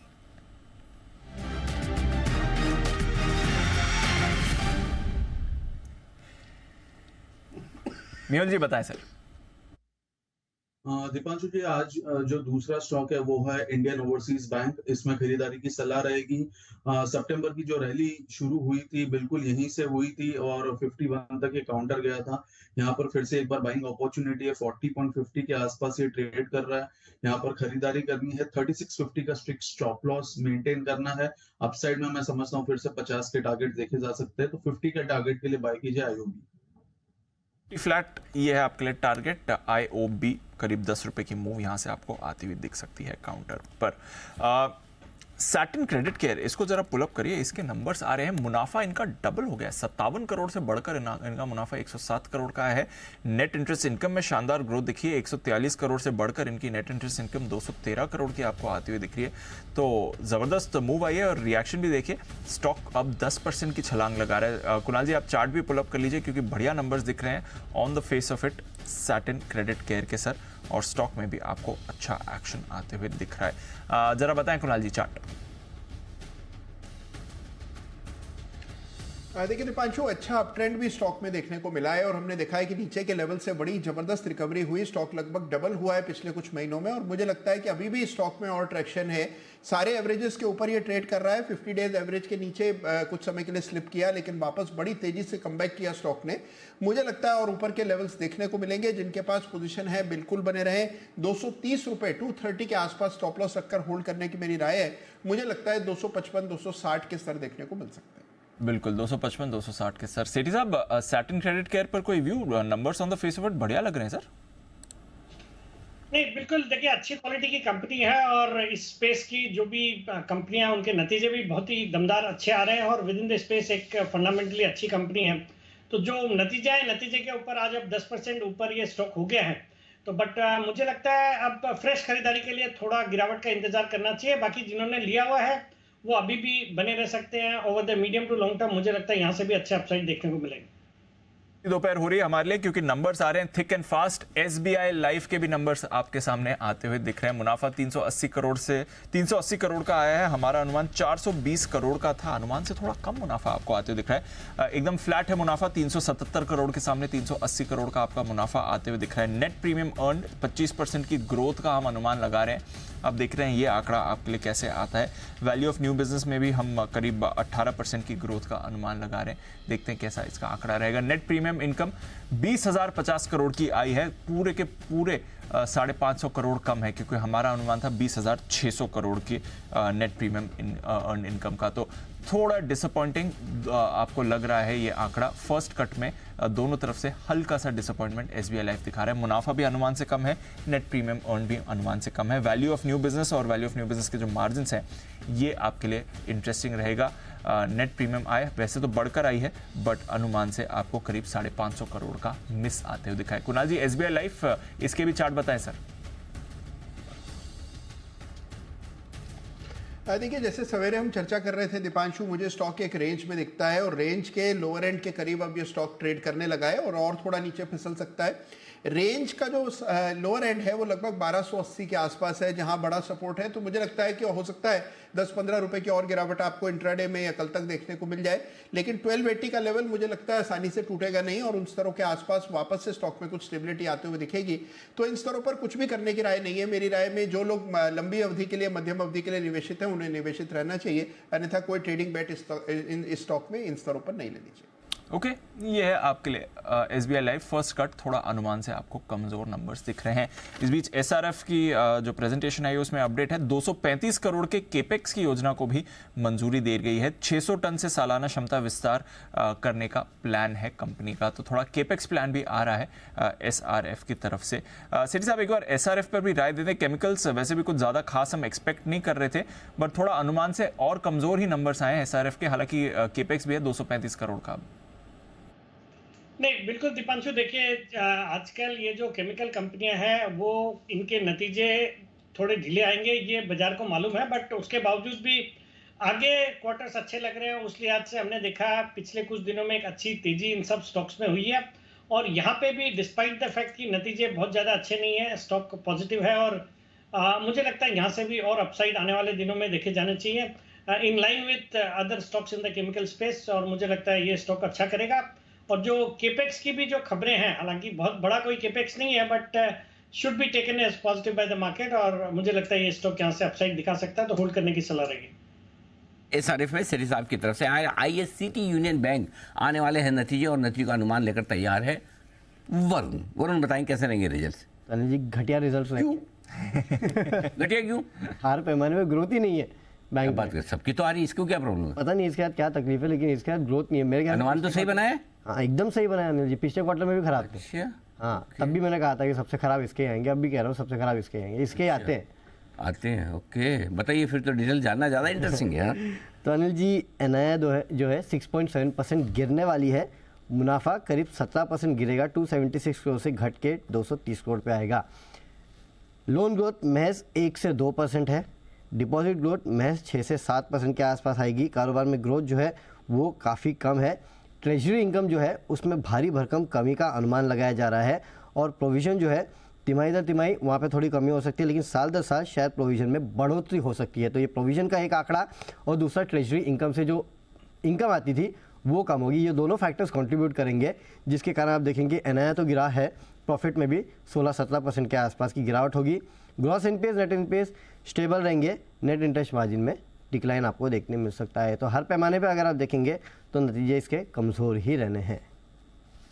नतीजे इसके कमज़ोर ही रहने हैं। सिटी यूनियन बैंक को ज़्यादा खास एक्सपेक्ट ना करें। एक बार मेहुल जी चार्ट्स देख लें। वैसे तो आज अच्छे मूड में, पूरा बैंकिंग और फाइनेंशियल स्पेस ही अच्छे मूड में। सिटी यूनियन बैंक का चार्ट बताएं सर, 133 का लेवल। तो अभी भी थोड़ा वीक ही है, यानी कंसोलिडेट कर रहे हैं। काउंटर में एक चीज पॉजिटिव ये है कि गिरना बंद हो गया है, लेकिन अपसाइड में जो हर्डल्स है वो भी निकाल नहीं पा रहे। 140 के ऊपर एक काउंटर सस्टेन नहीं कर रहा। तकरीबन 4-5 महीने से हम देख रहे हैं 140 के पास आता है और फिर से नीचे आ जाता है। तो सीयू भी जब भी 140 के ऊपर क्लोजिंग देगा तब एक ब्रेकआउट कंफर्म होगा, उसके बाद शायद नई तेजी की शुरुआत हो सकती है। और यहाँ पर डाउनसाइड पर भी कोई बड़ा रिस्क है नहीं, जैसा मैंने कहा कि रेंज में है 122 123 तक का डाउनसाइड हो सकता है अगर रिजल्ट खराब आए तो। उसके नीचे फिर फ्रेश ब्रेकडाउन आ जाएगा। तो 123 और 140 ये रेंज के बाहर जाएगा तभी भी कोई ट्रेड बनेगा, वरना ये फिलहाल नो ट्रेड जोन में है। ये है आपके लिए सिटी यूनियन बैंक। और आइए इस बीच एक खबर स्वान एनर्जी को लेकर आती हुई दिख रही है, जो स्टॉक आज 16-17% की मजबूती के साथ ट्रेड करता हुआ दिख रहा है। इसकी वजह ये आपके सामने दिख रही खबर ये आई कि HIL हेजल इंफ्रा ने 231 करोड़ रुपए का एक अग्रिम भुगतान किया है और इस भुगतान के बाद SVP के जरिए RNEL Reliance naval and engineering limited, ये ADAG ग्रुप की जो कंपनी थी, इसको शायद NCLT से स्वान एनर्जी ने एक्वायर करने की बात की थी। उसके लिए जो इन्हें पेमेंट करना था उस पेमेंट का भुगतान ये करते हुए दिख रहे हैं, यानी कि ये एक्विजिशन आई थिंक पूरा होता हुआ दिखेगा। इस वजह से स्वान एनर्जी के स्टॉक में आज आप बड़ा एक्शन आते हुए दिख रहे हैं। गजब की मजबूती है। आई थिंक 1-2 दिन पहले भी इन्होंने कुछ प्लेसमेंट भी किया था, मार्केट प्राइस से काफ़ी ऊपर प्रेफरेंशियल अलॉटमेंट भी हुए थे, और अब आज स्टॉक में 16-17% का बड़ा उछाल इसी खबर के दम पर आता हुआ दिखा है। तो एक्शन में है ये स्टॉक। आइए एक्शन में काफ़ी कुछ चीज़ें दिख ही रही है इस स्टॉक पर भी। एक बार तकनीकी तौर पर राय ले ली जाए। कुणाल जी जरा चार्ट देखें सर। अरे जी देखिए, चार्ट में बड़ा दम दिखाई दे रहा है और हमने एक बड़ा मूव आते हुए देखा और स्टॉक का एक मेजर लेवल के ऊपर ट्रेड कर रहा है और ये लेवल 370 रुपए का है। 370 इसका एक मेजर रेजिस्टेंस लेवल है, जिससे टकराकर इस स्टॉक ने एक बड़ा करेक्शन दिया था और उसमें 210 रुपए तक का लो बना था। मुझे लगता है कि ये जो लेवल्स हैं जिनके ऊपर 370 के ऊपर ये ट्रेड होने लगा है, वीकली बेसिस पर अगर इसके ऊपर क्लोज आता है, यानी कि आज का क्लोज 370 के ऊपर होता है, तो इस स्टॉक में और ऊपर के लेवल्स देखने को मिलेंगे। नई खरीदारी की राय नहीं है, लेकिन जिनके पास पोजीशन है बिल्कुल बनेंगे। ओके, ये है आपके लिए स्वान एनर्जी। आइए अनिल जी की तरफ से भी तैयार है कल के 2000, चलते हैं उनके पास। यस इंडेक्स पसंद आ रहे हैं दीप मुझे, दोनों ही निफ्टी और बैंक निफ्टी। मैं निफ्टी पर राय दूंगा। 19,050-60 के आसपास निफ्टी है इस वक्त। यहाँ खरीदारी करने की राय है। स्पॉट लेवल में बता रहा हूँ, फ्यूचर्स में आप खरीद सकते हैं या फिर ऑप्शंस के जरिए। यहाँ खरीदें और सोमवार के लिए आधा अभी खरीदें, सोमवार के लिए आधा रखें। अगर किसी ग्लोबल दिक्कत की वजह से अगर नीचे खुले तो 18,925 आज का जो लो है, यहाँ से 125 पॉइंट नीचे, वहाँ आपको और ऐड करना है। अच्छा ठीक है, आधा अभी लेना है। अगर नीचे खुला तो आधा वहां ऐड करिए और स्टॉप लॉस का लगाएंगे कल के लो के नीचे। ओके, अभी लेना है, आज के लो के नीचे कल और लेना है, और कल के लो के नीचे सोमवार को स्टॉप लॉस लगाना है। ठीक है, और वो स्टॉप लॉस होगा 18,825 का। 100-125 पॉइंट नीचे लेना है, 100 पॉइंट नीचे का उसके बाद का स्टॉप लॉस होगा, और ये आपका पूरा का पूरा। समझ गए? 19,050 पे लीजिए, 18,925 पे लीजिए, 18,825 का स्टॉप लॉस। क्लियर है? टारगेट 19,125, 19,200, दो छोटे level spot level, 19,250, 19,275 final target. 4 target note कर लीजिए। 19,125, 19,200, 19,250, 19,275, ये सब टारगेट्स के लिए आपको करनी खरीदारी। आज के लिए 19,075, 125 का टारगेट है। बैंक निफ्टी का भी आज का टारगेट हमारा 825, 835 के आसपास का है। 817 मार चुका है, तो लगभग टारगेट के पास आज दोनों ही आए। अब ये अगर आप ओवरनाइट रिस्क लेने की ताकत रखते हैं, हिम्मत है कि अगर 100-125 नीचे खुलेगा तो हम डरेंगे नहीं और लेंगे, तो लीजिए। और अगर जिनको ज़्यादा डर लगे वो ऑप्शंस खरीद सकते हैं। मसलन आप 19,000 या 19,050 के आसपास का, 19,050 के आसपास का ऑप्शन भी खरीद सकते हैं, जो आपको ठीक लगे। Got it sir. चलिए, ये है आपके लिए राय। इंडेक्स पर खरीद कर चलें निफ्टी यहाँ पर 19,275। वो विश्वेश जी की तरह मैं उम्मीद करूं कि डाउ भी आज थोड़ा उछाल दिखाने की कोशिश कर सकता है, ऐसा मेरा मानना है। जो विश्वेश जी भी बोल रहे थे उस वक्त, ये उम्मीद कर रहे हैं कि डाउ भी शायद कहीं कहीं बॉटम के आसपास, शॉर्ट टर्म बॉटम के आसपास। 7 में से 6 दिन तो डाउ भी गिरा है। सो आई थिंक हो सकता है डाउ भी हमें देख के थोड़ा सा सुधरने की कोशिश करे। हो सकता है सुधर गया तो हम बोलेंगे हमें देख के सुधरा, नहीं सुधरा हम बोलेंगे बिगड़ा हुआ है, हमें देख के भी नहीं सुधरता। ठीक है, आइए बढ़ते आगे और वागले साहब से करते हैं मुलाकात। वागले का वंडर।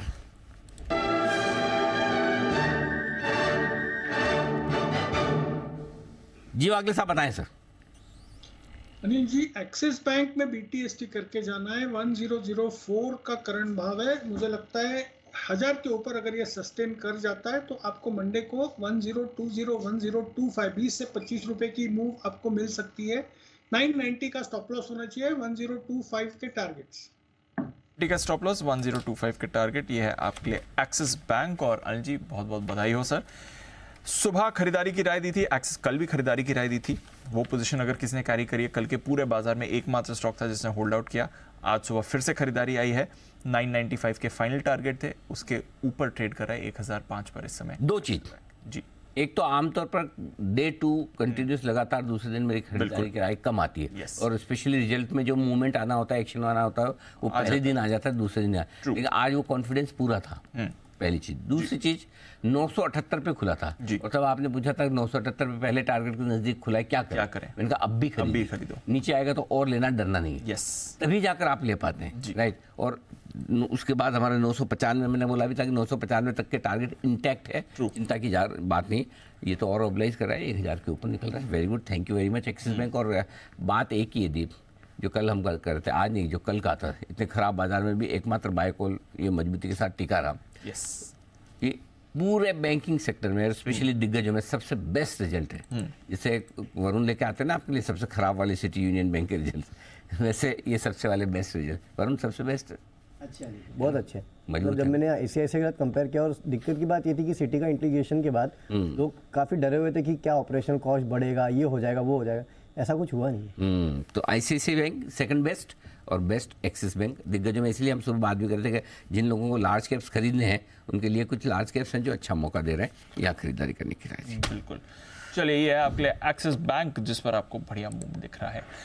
बैंक की बात निकली है तो IDFC फर्स्ट बैंक की भी बात कर लेते हैं। वरुण, इसके बारे में भी जरा बताइए। कल आने वाले नंबर्स वैसे तो काफी एक्टिवली रहता है बाजार के रेडार पर, अर्निंग्स कैसी रहेंगी? इसकी अर्निंग्स तो अच्छी रहेगी दीप। देखिए, ये एक ऐसा बैंक है जो कि कंसिस्टेंटली हाई ग्रोथ डिलीवर करते आ रहा है, और मेरे ख्याल से इस बार भी आपको एक अच्छी हाई ग्रोथ जो है इस बैंक के रिजल्ट्स में देखने मिल सकती है।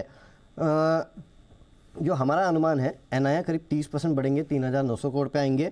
मुनाफे में करीब 43% के आसपास की बढ़ोतरी होगी, 794 करोड़ के आसपास, 94 करोड़ के आसपास ये आ सकते हैं। अब ऐसा इसके लिए है क्योंकि लोन ग्रोथ हमारा अनुमान 23% का है, डिपॉजिट ग्रोथ 33% के आसपास की है। आपको याद होगा पिछले क्वार्टर्स में भी जब नंबर आए थे तो सबसे ज़्यादा ग्रोथ जिसमें देखने मिली थी वो IDFC फर्स्ट बैंक था। ग्रॉस NPAs, नेट NPAs कम होंगे, लेकिन साथ ही साथ कुछ लोग ये कह रहे हैं कि नेट इंटरेस्ट मार्जिन में शायद 10 से 20 बेसिस पॉइंट के आसपास की कमी हो सकती है। हालांकि श्रीराम फाइनेंस और बाकी जितने भी CV प्लेयर्स हैं, इनके नंबर देखने के बाद लगता नहीं है कि ये होगी, क्योंकि श्रीराम फाइनेंस में उस तरह के NII में डिक्लाइन देखने नहीं मिला है। CV की फाइनेंसिंग जो है वो अच्छी हो रही है। तो लेट्स सी कि मार्जिन्स कैसे होते हैं। बाकी अगर ग्रोथ देखेंगे तो हर पैमाने पे अच्छी रहेगी, और शायद इंडस्ट्री में इस तरह की ग्रोथ जो है वो सिर्फ IDFC फर्स्ट बैंक डिलीवर कर रहा है। ये है आपके लिए IDFC first bank.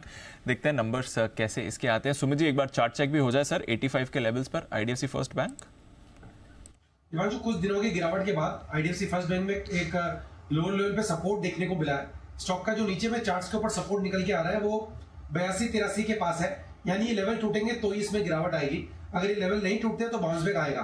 Bounce back के लिए 88 का लेवल जैसे ही टूटेगा तो ये बाउंस बैक और स्ट्रॉन्ग होगा, और फिर ऊपर में 92 रुपए से लेकर 95 रुपए तक के लेवल आने वाले दिनों में देखने को मिल सकते हैं। तो 88 के बाद इसमें फ्रेश बाय बनता है, और 82-83 का लेवल जब तक टूटेगा नहीं तब तक और गिरावट आएगी नहीं। SRF पर एक बार जरा फिर से नजर डालिए। और भी अपडेट आ रहा है। एक तो 235 करोड़ का केपेक्स प्लान है, वो कंपनी ने योजना दी है। दूसरा, मैनेजमेंट कमेंट्री आ रही है, और SRF के जो चेयरमैन और मैनेजिंग डायरेक्टर हैं आशीष भरतराम साहब, वो कह रहे हैं कि जो कारोबार है सेकेंड हाफ का, यानी कि करंट क्वार्टर और इसके बाद वाला quarter, second half of FY24 वो अच्छा रहने चाहिए। हमें थोड़ा पॉजिटिव ट्रैक्शन दिख रहा है, यहाँ से अच्छा मूव आपको आना चाहिए कारोबार में। तो वो कह रहे हैं कि जो इस समय तक डी स्टॉकिंग की प्रॉब्लम चल रही थी, इन्वेंट्री रैशनलाइजेशन चल रहा था, वो खत्म हो चुका है और आने वाले 2 क्वार्टर्स अच्छे रहने चाहिए, ये उनका मानना है। सेठी साहब, उसके बाद आई थिंक ये जो कमेंट्री आई उसके बाद स्टॉक पर भी एक शार्प रिएक्शन आया SRF का। तो एक तो केपेक्स, दूसरा मैनेजमेंट की तरफ से अच्छी कमेंट्री आ रही है SRF की। सर नहीं, बिल्कुल दीपांशु, ये जो नतीजे के बाद जो पॉजिटिव था वो भी थोड़ा पहले सरप्राइज थे कि नतीजे इतने ज़्यादा अच्छे नहीं है, बट फिर भी स्टॉक चल रहा है। तो अभी जो गाइडेंस आया है इनका, जो कमेंट्री आई है वो काफ़ी अच्छी है, एनकरेजिंग है, तो उसके ऊपर स्टॉक बढ़ भी रहा है। और चूंकि बाजार में भी अब थोड़े सेंटिमेंट सुधर गए हैं, तो मुझे लगता है स्टॉक शॉर्ट टर्म में भी यहाँ से अच्छा करेगा। तो होल्ड करने की सलाह, अपने स्टॉप लॉसेस को ट्रेल करते हुए ट्रेडर्स को होल्ड करने की सलाह रहेगी। ओके, ये है आपके लिए SRF होल्ड करने की सलाह है। नंबर्स उतने खास नहीं है, बट आगे की कमेंट्री आपको भरोसा दिलाने वाली दिख रही है। देखते हैं SRF यहाँ से कितना ऊपर जाएगा, बट अभी तो इमीडिएट रिएक्शन आपका आ ही रहा है नंबर्स के बाद। बाय द वे, एग्रोकेमिकल और केमिकल दोनों स्पेस पर रखिए नजर। GNFC में आपको एक अच्छी मूव आ रही है। दीपक नाइट्राइट 2.25% है, Navin fluorine, Chambal fertiliser, Tata chemicals, Coromandel, ये सारे काउंटर्स आपको इस समय अच्छे मूव करते हुए दिख रहे हैं। PI इंडस्ट्रीज भी इसमें ऐड कर दीजिए। तो पूरा केमिकल और फिर एग्रोकेमिकल स्पेस यहाँ पर आपको मूव दिखाते हुए दिख रहा है। एक नई जान आ गई है और ऑफकोर्स GNFC की अच्छी परफॉर्मेंस दिख रही है। दीपक नाइट्राइट भी काफ़ी मजबूत दिख रहा है। PI इंडस्ट्रीज में भी एक मूव अभी अभी आते हुए दिखा है। नजर रखिए, SRF के नंबर्स आए हैं और बाकी एग्रोकेमिकल और केमिकल स्पेस में भी आपको मूव अच्छी दिख रही है। बट मूव आपको फार्मा में भी आती हुई दिख रही है। आज उतना खास फार्मा का मूड माहौल नहीं बना हुआ है, बट कुछ शेयर्स हैं जो JP मॉर्गन के रेडार पर हैं। उनमें से कुछ फार्मा शेयर्स हैं जो उन्हें पसंद भी आ रहे हैं। ये एक बार नुपुर से समझते हैं क्या हो रहा है यहाँ पर। नुपुर बताइए। बिल्कुल, JP मॉर्गन के ने 4 स्टॉक्स पर जो कवरेज है वो शुरुआत की है। इंडियन डोमेस्टिक फेस जो कंपनीज है उनके ऊपर शुरुआत की है, जिसमें एल्केम, हैबिट इंडिया, टोरेंट और जाइडस लाइफ साइंसेज आपको दिखेंगे। चारों ही स्टॉक पे कवरेज की शुरुआत होती हुई दिखी है JP मॉर्गन की तरफ से। JP मॉर्गन का मानना है कि फार्मा इंडस्ट्री 10 से 11% पर एनएम की ग्रोथ कर सकती है आने वाले सालों में। घरेलू कारोबार से जुड़ी जितनी भी कंपनीज है वो उस पर पॉजिटिव है कंपेयर टू जो US जेनेरिक बिजनेस करती है उनके कंपैरिजन में। इन जो घरेलू कारोबार बेस्ड कंपनीज है उनके रिटर्न रेशियोज भी स्ट्रॉन्ग है, साथ ही साथ उनका जो कैश फ्लो है वो भी स्ट्रॉन्ग है। एल्केम पर कवरेज की जो शुरुआत की है वहाँ पे उन्होंने जो टारगेट दिया है वो 3,985 रुपये का है। 12% पोटेंशियल अपसाइड उन्हें यहाँ से दिखता है। कंपनी के पास 4% का मार्केट शेयर है। उनका कहना है कि आने वाले 3 सालों में रेवेन्यू की ग्रोथ 10% रहेगी एल्केम में और 27% से मुनाफा बढ़ सकता है कंपनी के लिए। तो 12% के पोटेंशियल अपसाइड के लिए यहाँ पे ओवरवेट के साथ कंपनी ने JP मॉर्गन ने एल्केम पे कवरेज की शुरुआत की है। हैबिट पे बात करें तो यहाँ पर भी ओवरवेट की रेटिंग के साथ ही कवरेज की शुरुआत हुई है। 25,650 का लक्ष्य दिया, 15% का अपसाइड उन्हें यहाँ से नजर आता है। रेवेन्यू में 12% की ग्रोथ लेके चल रहे हैं, मुनाफे में भी 14% की कैगर से ग्रोथ आने वाले 3 साल में JP मॉर्गन को नजर आती है। टोरेंट फार्मा पे न्यूट्रल की रेटिंग है, उस रेटिंग के साथ कवरेज की शुरुआत की है। 2,045 रुपये का यहाँ पे लक्ष्य दिया, 8% का अपसाइड आपको दिखेगा। उनके हिसाब से JP मॉर्गन के हिसाब से रेवेन्यू देखें तो 12% की ग्रोथ आने वाले 3 साल में टोरेंट फार्मा देख सकता है और मुनाफा भी 26% से बढ़कर आ सकता है। और लास्ट में जाइडस लाइफ साइंसेज पर भी न्यूट्रल की रेटिंग के साथ कवरेज की शुरुआत हुई है। यहाँ पे टारगेट देखेंगे तो 575 रुपीज़ का है। उनका मानना है कि जो रेवेन्यू है वो 7% से ग्रो होगा और मुनाफा भी देखें तो 8% की ग्रोथ दिखाएगा। तो 4 स्टॉक पे JP मॉर्गन ने कवरेज की शुरुआत की है। ओके, तो ये है आपके लिए फार्मा पर JP मॉर्गन की पॉजिटिव व्यू आ रही है और कई सारे स्टॉक्स हैं जहां पर रखनी है नजर। सेठी साहब, अग्री करेंगे JP मॉर्गन के साथ, फार्मा स्टॉक्स पर नजर रखने का वक्त आ गया?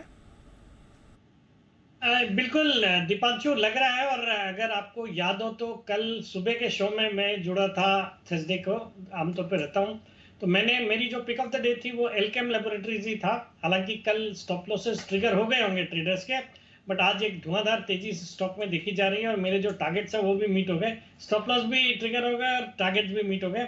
और उसी समय 1-2 और एक्सपर्ट्स ने भी फार्मा कॉल्स दिए थे जो अनिल जी ने नोटिस भी किया था। तो फार्मा सेक्टर अच्छा लग रहा है और ये जो स्टॉक्स की बातें कर रहे हैं, एल्केम लैब है चाहे टोरेंट फार्मा है, मुझे लगता है इन सब स्टॉक्स में यहाँ से अच्छे अपसाइड बनने चाहिए। तो होल्ड करने की सलाह सभी स्टॉक्स में। ओके, तो ये है आपके लिए फार्मा, जहां पर रखनी है नज़र। इस बीच SBI लाइफ के नंबर्स के कुछ और डेटा भी आपके सामने आ रहे हैं। वैल्यू ऑफ न्यू बिजनेस यहां पर आप आंकड़ा आते हुए दिख रहे हैं 1490 करोड़ का। हमने अनुमान इसके लिए लगाया था, एक सेकंड में आपको अभी बताता हूँ। VNB मार्जिन्स और VNB बिजनेस के आंकड़े आपके सामने आ रहे हैं। हम यहाँ पर जो अनुमान लगाए थे उसके मुताबिक ही आपको आते हुए दिख रहे हैं। हमने अनुमान लगाया था 1470 करोड़ का, यहाँ पर आपका आंकड़ा आया है 1490 करोड़ का, बिल्कुल अनुमान मुताबिक आया है। VNB मार्जिन्स आए हैं आपके 28.6% के, हमने अनुमान 28.9% का लगाया था। तो ये आपके अनुमान मुताबिक ही आंकड़े आते हुए दिख रहे हैं। थोड़ा 31% से घटकर आए हैं, बट बिल्कुल अनुमान मुताबिक ही आपको ये आंकड़ा आते हुए दिखा है। एसेट अंडर मैनेजमेंट ये आपका 2.82 लाख करोड़ से बढ़कर 3.45 लाख करोड़ का आते हुए दिखा है। हमने 3.39 लाख करोड़ का रखा है। तो जो बाकी नंबर्स हैं वो आपके अनुमान मुताबिक आए हैं। बस नेट प्रीमियम अर्न्ड और मुनाफे का आंकड़ा जो है वो थोड़ा अनुमान से आपको कम आते हुए दिखा है। एक और कंपनी जिसके नंबर्स आ रहे हैं, और कुणाल जी आप इसे ट्रैक भी करते हैं, जरा चार्ट भी पुल अप कर लीजिए। सुमिटोमो केमिकल्स, यहाँ पर आपकी आय 1121 करोड़ से घटकर 903 करोड़ की आती हुई दिख रही है। सुमिटोमो केमिकल्स के लिए मुनाफा 201 करोड़ से घटकर 143 करोड़ का आया है। खराब नंबर्स आपको आते हुए दिख रहे हैं। जो SRF के केस में हमने देखा वही हम यहाँ पर भी देख रहे हैं। टॉप लाइन बॉटम लाइन दोनों पर प्रेशर है। ऑपरेशनली देखते हैं कैसे इनके नंबर्स आए हैं, बट जरा बताएं चार्ट्स पर सुमिटोमो केमिकल सर। देखिए चार्ट में भी कुछ खराबी देखने को मिल रही है। दीपांशु, लगातार स्टॉक अंडर परफॉर्म कर रहा है। एक विशाल काय हेड एंड शोल्डर पैटर्न भी इसके वीकली चार्ट पर बनता दिख रहा है।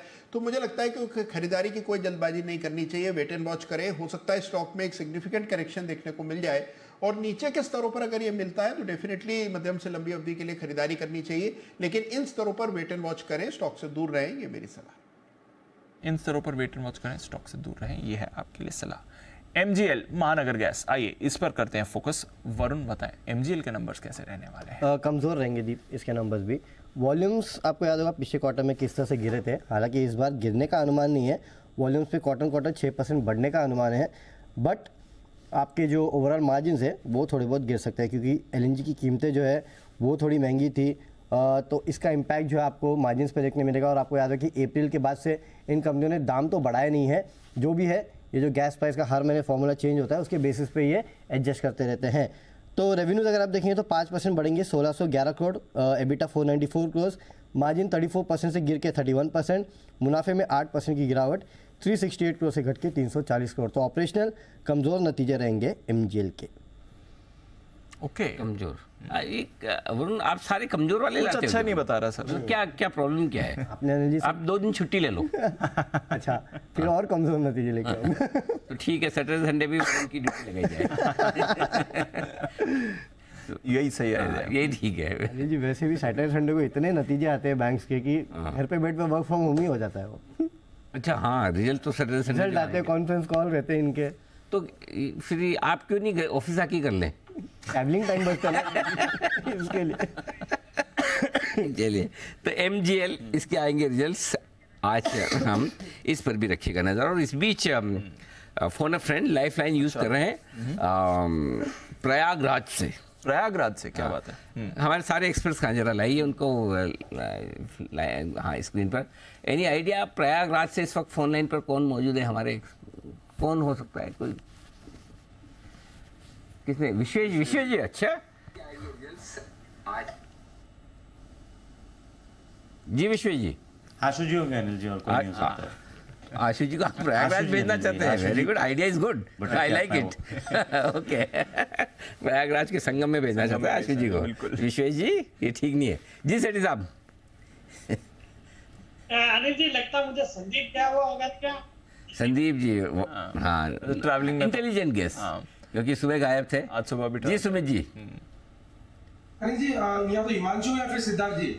या क्या होता है जो दो नहीं है? यहाँ भी एक बोलो पैनल। या क्या होता है? हाँ अनिल जी, वो वैसे वाला है, कहीं ना कहीं वाला। कहीं ना कहीं। अच्छा, हाँ कोई तो है। चलिए, हाँ बंसल जी भी अनुमान लगा जी। बंसल जी। नहीं अनिल जी, अनुमान नहीं। अनिल जी, ये मेरा पहले ऑब्जेक्शन। अनिल जी, जो आपने अभी कॉम्प्लीमेंट दिया सेठी साहब को इंटेलिजेंट गैस, हाँ। अनिल जी फर्स्ट कजन है अनिल जी, इनको तो मालूम होगा, तो अगर ठीक निकले तो इंटेलिजेंट गेस नहीं है, नहीं इनसाइडर है। इतने भी नहीं, दूर के कजिन है। हर वक्त पता रहे। हाँ तो चलिए, अच्छा जय भी अंदाज लगा रहे हैं। जी जय जी, सिद्धार्थ लग रहा है अनिल जी, बिकॉज स्क्रीन पे फ्लैश हो रहा था अनिल जी, थोड़ी देर में सिद्धार्थ का पिक। सबसे स्मार्ट जय है। ये बाकी सब लोगों का ध्यान इधर उधर है। सबसे ज्यादा अटेंशन जय पे कर रहे हैं। इस गलत फहमी मत रही है। अच्छा, कि सबसे ज्यादा अटेंशन जय है। हाँ। बाकी सब लोग चार्ट में ढूंढ रहे हैं कौन सा स्टॉक ऊपर निकल रहा है। जय कुछ कर नहीं रहे, इसलिए स्क्रीन देख रहे थे। तो जय का ध्यान है। तो बिल्कुल चलिए, सिद्धार्थ जी तैयार स्पेशल पिक का बिल्कुल सिद्धार्थ सेठानी साहब के लिए।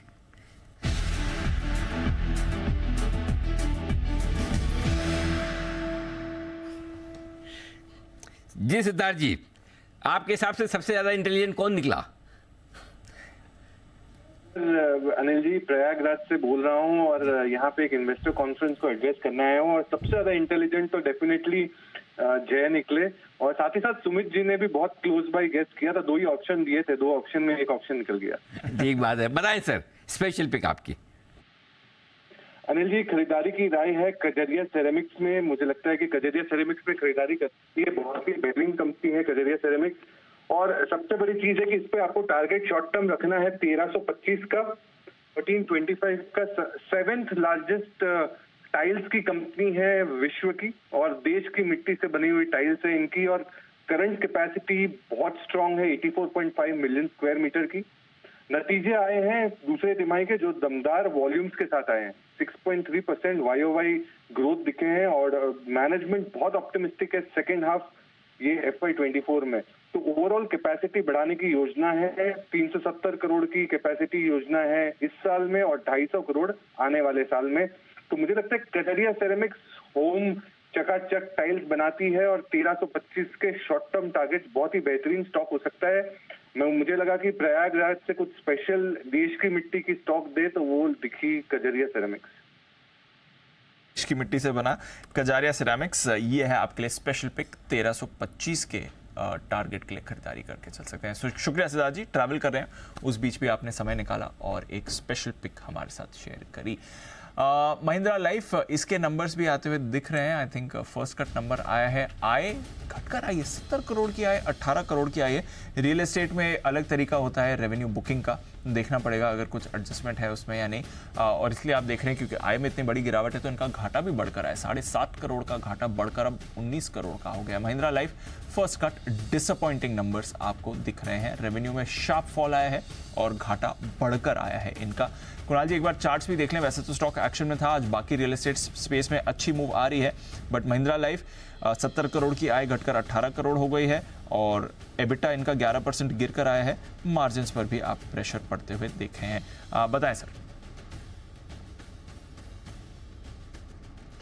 देखिए दीपांशु, शॉर्ट टर्म चार्ट जरूर थोड़ा कमजोर है, स्टॉक 50 डेज एवरेज के नीचे अप ट्रेड कर रहा है, लेकिन जिस तरह का लॉन्ग टर्म स्ट्रक्चर है मुझे लगता है स्टॉक काफ़ी बड़ा एक अप ट्रेंड है इसमें, और जिनके पास पोजीशन है मेरी निवेशित रहने की राय है। मुझे लगता है कि ये जो रिजल्ट रिलेटेड जो ये वॉलेटिलिटी है ये निकल जाएगी तो स्टॉक में आपको वापस जो अप ट्रेंड चल रहा है काफ़ी समय से वो रिज्यूम होता हुआ दिखेगा। एक अच्छा करेक्शन भी स्टॉक में 580-85 के लेवल से आ चुका है, तो इन स्तरों पर मेरी बिल्कुल होल्ड करने की राय है। यहाँ 480 के आसपास स्टॉप लॉस रखें, फिलहाल होल्ड करें। ओके, ये है आपके लिए महिंद्रा लाइफ, इस पर रखते हैं नज़र। आई थिंक कुछ रेवेन्यू बुकिंग अलग तरीके से करते हैं रियल एस्टेट कंपनीज, तो उस हिसाब से देखना पड़ेगा कोई अकाउंटिंग एडजस्टमेंट्स भी हैं या नहीं। इस पर थोड़ी और डिटेल्स में इसकी अर्निंग्स का हम स्टडी करेंगे। आइए तब तक कैश का ऑप्शन लेकर तैयार हैं जय।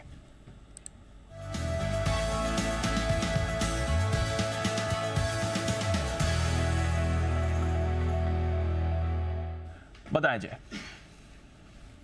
तो सुबह तो हमने एक कॉल ऑप्शन रेकमेंड किया था, एंड दी वो जो था 129 और 115 पे खरीदना, 114.65 का लो बनाया, एंड वो 121-22 के एवरेज से बाय हो गया, एंड लगभग 163 तक का मूव हमें देखने मिला वहां पे, तो एक अच्छा मूव वहां पे देखने मिला। अभी भी 146 ट्रेड कर रहा है, सो 19,000 का कॉल भी तक अच्छा मुनाफा हुआ।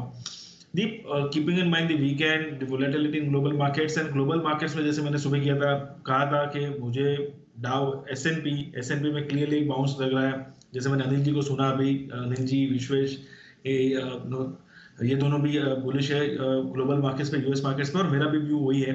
मुझे ऐसा लग रहा है कि वहाँ पे 4300 4350 तक आपको एसएनपी में भी बाउंस देखने मिलेगा आज, वेरी हाई प्रोबेबिलिटी। तो ये ध्यान में रखकर 19200 का कॉल ऑप्शन खरीदना है, पर थोड़ा next to next week expiry का 9 नवंबर की एक्सपायरी का खरीदेंगे हम। 105 106 रुपए के रेंज में ट्रेड कर रहा है, 105 106 ये रेंज में आप खरीदे। 19200 का call option out of the money of 9th नवंबर। यहाँ पे दीप आपको स्टॉप लॉस जो लगाना होगा वो रहेगा 68 का ऑन अ क्लोजिंग बेसिस। 68 का आप स्टॉप लॉस लगाइएगा। सोमवार को अगर अज्यूम करिए कि अगर बाजार फ्लैट खुला के नीचे खुला तो आपको नीचे मौका मिलेगा 85 90 के आसपास, तो फर्दर ऐड कीजिएगा। 68 का क्लोजिंग बेसिस पर स्टॉप लॉस रहेगा। यहाँ पे जो टारगेट्स ऊपर में निकलेंगे that comes to 147 and 173। So 147 और 173 ये दो टारगेट्स के लिए खरीदे। Reason being why I am choosing out of the money और नेक्स्ट टू नेक्स्ट वीक का, बिकॉज दी हाईवेज ऊपर और रहेंगे, और आई थिंक आपका जो डाउनसाइड रिस्क है वो थोड़ा कम हो जाएगा। आप ट्रेड में बने रहेंगे अगर फ्लैट टू डाउन भी खुलता है तो नेक्स्ट वीकली में I mean there is a chance कि आपको ट्रेड में रहने ना मिले। इसमें आपको ट्रेड में रहने मिलेगा। सो इसीलिए 9 नवंबर की एक्सपायरी का 19200 का कॉल खरीद के चले। यह है आपके लिए 19200 का कॉल ऑप्शन खरीदना है, बट अगले हफ्ते की एक्सपायरी का नहीं, 2 नवंबर की एक्सपायरी का नहीं, बल्कि 9 नवंबर की एक्सपायरी का खरीदना है। तो जय का कॉन्फिडेंस है कि यहां से और ऊपर जाने की तैयारी में है बाजार। इंडिया मार्ट के नंबर्स भी आपकी स्क्रीन पर आ रहे हैं, थिक एंड फास्ट सारे के सारे नंबर्स आपके लिए इस समय आते हुए दिख रहे हैं। इंडिया मार्ट मुनाफा 68 करोड़ से बढ़कर 69 करोड़ का आपके आते हुए दिख रहा है। फ्लैट ही आप कह सकते हैं, एक तरह से मुनाफा रहा है इनका। 1% की बढ़त रही है, 23% की रेवेन्यू में ग्रोथ है। ये अच्छा आंकड़ा है। 241 करोड़ से बढ़कर आंकड़ा आपका 295 करोड़ का आया है। कुणाल जी चार्ट भी पुल अप कर लीजिए इसकी। एबिटा 19% आपका बढ़कर आया है, 67 करोड़ से बढ़कर 80 करोड़ का आया है। मार्जिन्स ये आपके थोड़े गिर कर आए हैं, 28% के मार्जिन्स आपके 27.2% पर आए हैं। मार्जिन्स थोड़े ठीक है, अदरवाइज नंबर्स ठीक दिख रहे हैं। प्रॉफिट एकदम फ्लैट है। चार्ट्स कुणाल जी, इंडिया मार्ट वैसे तो इस समय डेज हाई पर ट्रेड कर रहा है सर। देखिए चार्ट पर हम एक पुलबैक आता हुआ देख रहे हैं। दीपांशु स्टॉक एक मेजर सपोर्ट तक नीचे आ चुका था और उन्हीं लेवल से हमने अब रिजल्ट्स के बाद इसमें एक अपमूव आता हुआ दिख रहा है। मुझे लगता है कि और ये अपमूव एक्सटेंड कर सकता है। 2900 तक भी स्टॉक चला जाए इस तेजी में तो कोई आश्चर्य नहीं होना चाहिए। जिनके पास पोजीशन है बिल्कुल बने रहे, 2700 का स्टॉप लॉस रखें, 2900 का टारगेट। यह है आपके लिए इंडिया मार्ट। ढेरों नंबर्स थिक एंड फास्ट आपके लिए आ रहे हैं, स्टॉक में एक्शन दिख रहा है। आइए आखिरी 10 मिनट बाकी हैं ट्रेड के। पहला दिन इस सीरीज का शानदार रहा है। लेते हैं अनिल से उनकी आज की फाइनल मार्केट स्ट्रैटेजी।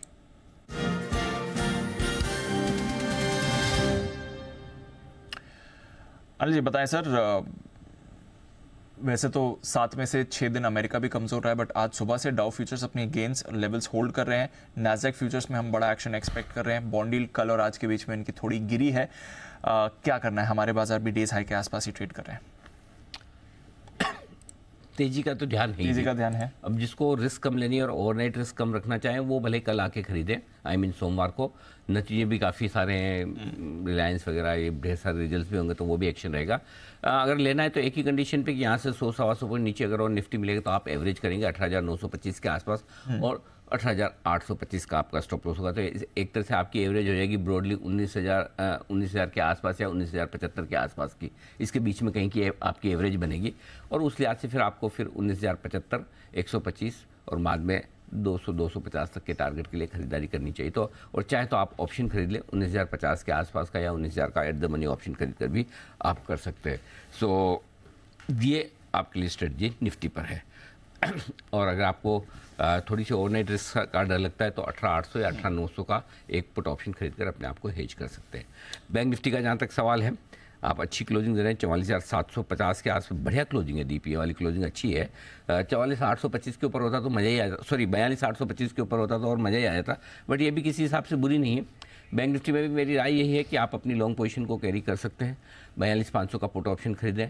अगर आप फ्रेश खरीदना ही चाहते हैं इस उम्मीद में तो फिर यहाँ पर भी वही राय है कि नीचे में 42,500 अगर मिले सोमवार को तो आपको और ऐड करने की ताकत होनी, तो कम खरीदें, आधा ही खरीदें और नीचे देखने की और एवरेज करने की ताकत हो, उस हिसाब से आपको करना चाहिए। बट खरीदने का मूड रखा। हाँ मतलब है, क्लोजिंग अच्छी है। मुझे लगता है आज डाउ थोड़ा सा ठीक ठाक रहना चाहिए, तो सोमवार को एक ऊपर क्लोजिंग मिलेगी, ओपनिंग मिलेगी, उसका फ़ायदा आपको मिल जाएगा। ओके, ये है आपके लिए इस समय अनिल जी की तरफ से ट्राई अच्छा मूड बना करके थोड़ी हल्की सी ऊपर से मुनाफा वसूली है जो एक्सपेक्टेड है, बट बाजार का मूड बहुत बढ़िया बना हुआ है। आइए कल आएंगे एयू स्मॉल फाइनेंस बैंक के नंबर। सर वरुण जरा बताइए यहाँ पर क्या एक्शन रह सकता है? ये अच्छे रहेंगे दीप, कम से कम ग्रोथ अच्छी रहेगी। कंपनी ने जो अपना अपडेट दिया था उसमें Q2 में ग्रॉस एडवांसेस में 24% और डिपॉजिट में साल दर साल 30% के आसपास की बढ़ोतरी हुई थी, लेकिन हाँ कासा रेशियो जम के गिरा था और सबसे ज़्यादा गिरने वालों में से था। 42.3% से घट के 33.9%, तो देखना होगा इसका कितना इम्पैक्ट होता है। NII में हमारा अनुमान 21% की बढ़ोतरी 1310 करोड़, मुनाफे में करीब 19-20% की बढ़ोतरी 410 करोड़ पे आएगा। ग्रॉस एनपीएस नेट एनपीएस कम होंगे और नेट इंटरेस्ट मार्जिन में 10 से 15% के आसपास की गिरावट जो है वो हो सकती है। स्लिपेजेस में भी कमी आने का अनुमान लगाया जा रहा है, तो नतीजे अच्छे, मार्जिन्स थोड़े ज़्यादा गिर सकते हैं इस कंपनी के। ओके, ये है आपके लिए एयू स्मॉल फाइनेंस बैंक, इस पर भी रखनी है नज़र। डेल्टा कॉप पर रखिए नज़र। 12.5 लाख शेयर्स के कई सौदे इसमें होते हुए दिख रहे हैं। 3% ऊपर है आज। स्टॉक में भारी वॉलेटिलिटी हमने देखी है, पता नहीं ये कब वायदा कारोबार के बैन में आएगा, बट यूजुअली बैन का फेवरेट रहता है ये काउंटर। देखते हैं, इस पर भी नज़र रखिए। डेल्टा कॉप फिलहाल थोड़े एक्शन में दिख रहा है। सीरीज आपको राय सर इन लेवल्स पर डेल्टा कॉप पे? नहीं, देखिए दीपांशु, इस स्टॉक में बिल्कुल अभी अवॉइड ही करने की सलाह रहेगी, बिकॉज जिस तरह के इनके ऊपर जो GST डिपार्टमेंट ने जो पेनल्टी लगाई है या जो नोटिस भेजा है, तो बहुत ही बड़ा अमाउंट है। और हालांकि इनको हाल ही में थोड़ी रिलीफ मिली इन द सेंस कि कोर्ट ने स्टे का ऑर्डर दिया है, but that does not mean कि इनकी प्रॉब्लम्स खत्म हो गई है। मुझे लगता है ये स्टॉक एट बेस्ट आप अगर ट्रैक कर सकते हो तो ट्रेड जरूर कर सकते हो, वोलेटाइल रहता है तो ट्रेडिंग अपॉर्चुनिटीज रहेगी, बट जब तक ये मामला क्लियर नहीं हो जाता मुझे नहीं लगता इस स्टॉक में कोई भी निवेश करना चाहिए। ओके, ये है आपके लिए डेल्टा कॉप। जब तक क्लैरिटी नहीं आए तब तक कुछ ना करें। इन्होंने अपील करी है, स्टे भी मिला है फरवरी तक, तो कुछ एक्शन इनके खिलाफ नहीं होगा, बट देखते हैं। क्लैरिटी तो फिलहाल इनके कुछ भी नहीं है, बट एक्शन है। कल के नतीजों पर फोकस है। NTPC ये स्टॉक हम देख रहे हैं पिछले कुछ समय से काफ़ी बढ़िया मोमेंटम में रहा है। नंबर्स कैसे रहेंगे, आइए एक बार आशीष से जान लिया जाए। आशीष बताएं, NTPC कैसी रहेगी इसकी परफॉर्मेंस? पांचों अच्छे नंबर्स की उम्मीद है। दरअसल अगर आप देखें तो रिन्यूएबल प्रोजेक्ट्स की कुछ कमीशनिंग हुई है, इसका एक इम्पैक्ट आपको कंपनी की आय में देखने को मिलेगा। 4% की ग्रोथ यहाँ पर आपको देखने को मिलेगी और कामकाजी तौर पर भी देखें तो तिमाही काफ़ी बढ़िया, 13% की बढ़त है। 10,800 करोड़ का जो एबिटा है वो बाजार अनुमान लगाकर चल रहा है। और बढ़िया बात यह कि मार्जिन के लिहाज से भी देखें तो तिमाही बढ़िया है। 23.21% के आसपास के जो मार्जिन थे इस बार बढ़ के 25.3% के आसपास बता रहा हूँ यहाँ पर देखने को मिल सकते हैं। और ओवरऑल मुनाफे की भी बात की जाए तो यहाँ पर ग्रोथ काफ़ी अच्छी हो, 19% की बढ़त देखने को मिल सकती है, यानी 3,331 करोड़ का इसी तिमाही के दौरान पिछले साल जो मुनाफा था अब बढ़कर हो जाएगा 3,950 करोड़। यानी हर लिहाज से देखें, आय, कामकाजी मुनाफा, मार्जिन और हर लिहाज से आप देखें नतीजे काफ़ी बढ़िया है। और स्टॉक भी एक्शन में बहुत बढ़िया रहा है। NTPC काफ़ी रेकमेंड भी हुआ हमारे एक्सपर्ट्स की। बिल्कुल, आज सुबह भी NTPC सुमित जी ने दिया था। हाँ बिल्कुल, सुमित जी बोल नहीं रहे, चुपचाप बैठे हो, आपने दिया था ना? बिल्कुल अनिल जी, दिया था। हाँ, जोर से बोलो तो फिर दम लगा के। हाँ, राय अभी बरकरार है एकदम बरकरार है अनिल जी। स्टॉक तेजी में है, स्टॉक में तेजी के बाद छोटा सा करेक्शन दिखाया, ये वापस से ऊपर का मूव दिखाएगा और 250 का लेवल जल्दी क्रॉस करेगा, तो तेजी का व्यू बरकरार है। ऐसे जोश से जो सवाल के जवाब दे, जल्दी से एकदम बिना सोचे समझे फटाक से जवाब देना। तैयार है आप? एक बार जरा सबको दिखा ताकि कोई पता रहे। बताइए, साउथ अफ्रीका पाकिस्तान में से कौन जीतेगा? ये तो हंसने में टाइम ले लिया आपने। अनिल जी, इसका जवाब नहीं है मेरे पास। कॉमन सेंस, इसमें क्रिकेट की नॉलेज की जरूरत नहीं है। बंसल जी को पूछ लो। बंसल जी बताइए कौन जीतेगा? Anil ji out of syllabus है, इसका आंसर दूंगा, उसके बाद आपकी दूसरी गूगली आएगी, अनिल जी फिर तीसरी आएगी, तो पहले Anil ji out of syllabus. Oh my God, common sense is most uncommon thing among people actually. Auto, अच्छा ऑटो कुणाल जी कर दिया है, लेकिन इससे पहले मेहुल जी जवाब देना चाहिए। जी मेहुल जी। अनिल जी, पाकिस्तान हारेगा। जवाब अलग तरीके से दिया सही, लेकिन लग भी रहा है। 3 विकेट तो जा चुके। अच्छा, इसमें डॉक्टर रेड्डीज के नंबर आ गए, जल्दी से नंबर आपके सामने रख दे। मुनाफा 1482 करोड़ आता हुआ दिखा, क्या बात है। मुनाफे का आंकड़ा तो बहुत दमदार है, 1254 करोड़ की हमारी उम्मीद थी, उससे बेहतर आता दिखा रहा है। आय का आंकड़ा भी है मजबूत, 6760 करोड़ का अनुमान था, आया है आय का आंकड़ा 6900 करोड़ के आसपास। तो सिप्लाई की तरह डॉक्टर रेड्डीज ने भी दमदार परफॉर्मेंस आपके सामने रखी। Very nice, wonderful. Keep it up, बहुत बढ़िया। तो डॉक्टर और सिप्ला दोनों ही फार्मा कंपनी ने आज अच्छे नतीजे आपके सामने पेश किए। हेडलाइन नंबर्स मजबूत दिख रहे हैं, लेट्स सी बाकी डिटेल किस तरह की आती है। लेकिन दीप, और कोई नंबर्स आपके सामने दिख रहे हैं सर? बस इंतजार कर रहे हैं सर, वैसे भी अच्छे नंबर्स का अनुमान था और उससे भी आप देख रहे हैं बढ़िया नंबर्स इसके आते हुए दिख रहे हैं। तो देखते हैं, हम एबिटा फ्लैट एक्सपेक्ट कर रहे हैं, मार्जिन में थोड़ी डीग्रोथ है, बट जिस तरह से आय का आंकड़ा थोड़ा अनुमान से बेहतर आए, देखते हैं अगर ऑपरेशनली भी थोड़े बेहतर नंबर्स आपके आते हैं या नहीं। देखना पड़ेगा कोई अदर इनकम कॉम्पोनेंट है या नहीं। सिप्ला में एक बात थी, इनके नॉर्थ अमेरिका बिजनेस की परफॉर्मेंस काफ़ी अच्छी थी, शायद यहाँ पर उसका भी एक्शन रहेगा। थोड़ा जो मुनाफे का आंकड़ा आपको अच्छा दिख रहा है जी, उसमें एक वन टाइम एडजस्टमेंट भी है जिसकी वजह से आपको ये बढ़कर आया, बट वो ऑलरेडी बाजार ने फैक्टर इन किया था, तो उसके बावजूद अच्छी ग्रोथ आई है। देखना पड़ेगा सर इनके यूएस सेल्स कैसी रही है, क्योंकि सिप्ला में यूएस सेल्स एक अच्छा की कॉन्ट्रीब्यूटिंग ड्राइवर था परफॉर्मेंस का। देखते हैं अगर डॉक्टर रेड्डीज में भी वैसा केस है या नहीं। आइए जल्दी से एक बार जय का जैकपॉट ले लेते हैं।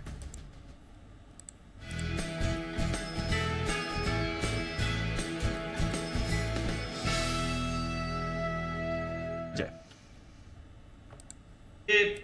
800 के स्ट्राइक का कॉल ऑप्शन एसबीआई कार्ड का 20 रुपए 15 पैसे 20 रुपए 60 पैसे ट्रेड कर रहा है अभी। सो इसको खरीदना है। यहाँ पे आपको स्टॉप लॉस लगाना होगा दीपांशु, लगभग 14 रुपए 80 पैसे का 14.80 का एक स्टॉप लॉस लगा है। टारगेट ऊपर में 29 और 36, ये दो टारगेट्स के लिए खरीदना है। 29 और 36 ये दो टारगेट्स के लिए आप एसबीआई कार्ड का 800 के स्ट्राइक का कॉल ऑप्शन खरीदे। क्लियर एक पॉजिटिव डाइवर्जेंस के साथ बुलिश क्रॉसओवर देखने मिल रहा है एंड मुझे ऐसा लग रहा है कि एक bounce back clearly short covering यहाँ पे डेटा बन रही है। 815 820 तक स्पॉट में आपको देखने मिल सकता है और वीकली क्लोज भी अगर आप देखें तो इसका जबरदस्त स्पॉट में बन रहा है दीप। एक बुलिश हैमर कैंडलस्टिक पैटर्न भी फॉर्म हो रहा है। तो technically as well as derivatives data clearly point out कर रहा है कि यहाँ पे शॉर्ट कवरिंग 820 तक आपको देखने मिलेगी। ओके, ये है एसबीआई कार्ड्स। आइए जल्दी से बीईएल, इसके भी नंबर्स कल आएंगे। आशीष, कैसे रहेंगे अर्निंग्स? दीपांशु, अच्छे नंबर्स देखने को मिल सकते हैं, क्योंकि दरअसल अगर आप देखें तो तिमाही के दौरान एग्जीक्यूशन काफी बढ़िया, 20% की ग्रोथ आपको मुनाफे में देखने को मिलेगी। मार्जिन में एक्सपांशन है, 22% से बढ़कर करीब करीब 22% के आसपास ही स्टेबल यहाँ पर बढ़त देखने को मिलेगी। कामकाजी मुनाफा बढ़ेगा 16% और आय में भी अच्छा खासा 14.5% का जो है यहाँ पर इजाफा देखने को मिल रहा है। यानी हर लिहाज से देखें तो बीईएल बेहतर एग्जीक्यूशन, नॉन डिफेंस ऑर्डर्स के चलते नतीजे बढ़िया आएंगे। इस पर भी रखेंगे नजर। आइए एक फाइनल कॉल विश्वेश जी की तरफ से। विश्वेश जी, बिगुल का वक्त नहीं है, बता दें अपने ट्रेड सर। 42,800 का कॉल ऑप्शन कैरी करना दीपांशु, अच्छा क्लोज आ रहा है। 290 के आसपास चल रहा है मेरे हिसाब से। छोटा सा स्टॉप लॉस रखेंगे 240 का। मुझे लगता है कंटिन्यूएशन में 360 और 460 ये दो टारगेट हम अपसाइड में एक्सपेक्ट कर सकते हैं। 42,800 bank Nifty call. 42,800 bank Nifty का कॉल खरीद कर जाएं, ये है विश्वेश जी की राय। जबरदस्त एक्शन रहा है बाजार में, अच्छा रिबाउंड आया है। स्मॉल और मिड कैप की आउट परफॉर्मेंस है। 1.5% मिड कैप, 2% स्मॉल कैप, 1% ऊपर आपका निफ्टी, 1.25% बैंक निफ्टी बंद होते हुए दिख रहा है। एचसीएल टेक टॉप गेनर था, बट एक्सिस बैंक कल और आज का स्टार है। कल के कमजोर बाजार में स्टॉक ने होल्ड आउट किया, आज के मजबूत बाजार में टॉप गेनर भी था। कोल इंडिया, यहाँ पर अच्छी मूव आई है। SBI, NTPC, ONGC, Tata Motors, Eicher, Nestle, Bajaj auto, Reliance industries number से पहले, इन्फोसिस, ये भी आपके लिए मजबूत थे। सिर्फ 6 स्टॉक्स हैं जो नेगेटिव टेरिटरी में थे, UPL, Hindalco, LTMI entry, ITC, Asian paints और रेड्डीज। बाकी सारे अच्छे रहे। रेड्डीज के नंबर्स अभी आए हैं, अच्छे दिख रहे हैं on the face of it. वायदा कारोबार में बढ़िया एक्शन। श्रीराम फाइनेंस, आज स्टॉक ऑफ द डे में बात भी की थी, 7.5% की बड़ी मूव आई है। Can bank, PNB, bank of Baroda में अच्छी मूव आपको दिखी है। L and T finance, city union bank, persistent systems, Zee entertainment, Alkem labs, एमएनएम finance, Tata com, Muthoot, Manappuram, Chola, India mart, PFC, SRF, Canfin, Delta, ये सारे स्टॉक्स भी आपको पॉजिटिव ही दिखे हैं। गिरावट थी metropolis, IGL, ACC, Indus towers, Laurus labs, Crompton, Lupin, India cements और जुबिलेंट फूड में। बट अनिल जी, अच्छी बात है, अक्टूबर सीरीज की भारी गिरावट के बाद 6 दिन के गिरावट के ट्रेंड को हमारे भारतीय बाजार ने तोड़ा है। डबल सेंचुरी लगाकर डेज हाई पर आप बंद हो रहे हैं। मोर इंपॉर्टेंटली 19,000, 19,050 रिक्लेम करके उसी लेवल के ऊपर आप बंद होते हुए दिख रहे हैं सर। तो फाइनली आज एक बेहतर और मजबूत क्लोजिंग, और 18,950 के ऊपर की जो क्लोजिंग मुझे चाहिए थी उससे काफी बेहतर क्लोजिंग मुझे आज मिली है बाजार से। आइए बाजार बंद होने के बाद के एक्शन पर करते हैं फोकस और देख लेते हैं क्या कुछ आज आपके लिए स्टोर में है हमारी इवनिंग टीम की तरफ से। क्या आप जानते हैं कि 1 लाख रुपए का हीरा अगर अभी आपको सिर्फ 65,000 रुपए में मिल जाए तो? दीप, ध्यान सुनिए, 1 लाख का 65,000 चीज है। अरे वाह, हाँ, इतना सस्ता स्टॉक, अभी इतना सस्ता माल तो स्टॉक मार्केट में भी नहीं मिलता। 1 लाख का हीरा 65,000 रुपए में, जी नहीं, ये मजाक नहीं है। अच्छा। ये सच्चाई है, बिल्कुल सच्चाई है। और पिछले एक साल में हीरे के दाम 35% से ज़्यादा घट गए। कुछ कुछ कैटेगरी में तो डायमंड की कीमत 19 साल के सबसे लोएस्ट लेवल पर आ चुकी है। आखिर बड़ा सवाल है कि ये दाम इतनी तेज़ी से घट क्यों रहे हैं और क्या हीरे के दाम और कम होंगे? अगर आप ये सब जानना चाहते हैं तो देखिए ये विशेष शो। टाइटल का नाम सुन के आपके मुस्कुराहट आ जाएगी, हीरा गिरा रे। कहाँ गिरा रहे हो आप? गाने से जोड़े या आपने अंदाज से जोड़े? हीरा गिरा रहे जी बाजार में। ठीक है, ओके। तो शाम 4:30 बजे ये हमारी विशेष पेशकश है आज आपके लिए। गोल्ड, डायमंड, सिल्वर और कौन सा होता है, प्लेटिनियम, ये सारी जो महंगी महंगी ज्वेलरी और इनकी जो महंगी मेटल्स है उनके ऊपर बहुत कुछ एक्शन होता दिख रहा है। तो जो तेजी से कमी आई है डायमंड के दामों में, उस पर हमारा सर वेडिंग सीजन में लोगों को अच्छे दामों में। लेकिन इसमें अलग है, कहानी बहुत अलग अलग है। एक तो जो दाम घट रहे हैं, घटने के पीछे वो जो लैब-ग्रोन डायमंड हाईलाइट भी की थी। हाँ, लैब-ग्रोन डायमंड की वजह से असली हीरे के दाम घट रहे हैं। तो ये है। आइए बढ़ते आगे। और क्या आप कभी कभी अकेलेपन का एहसास करते हैं?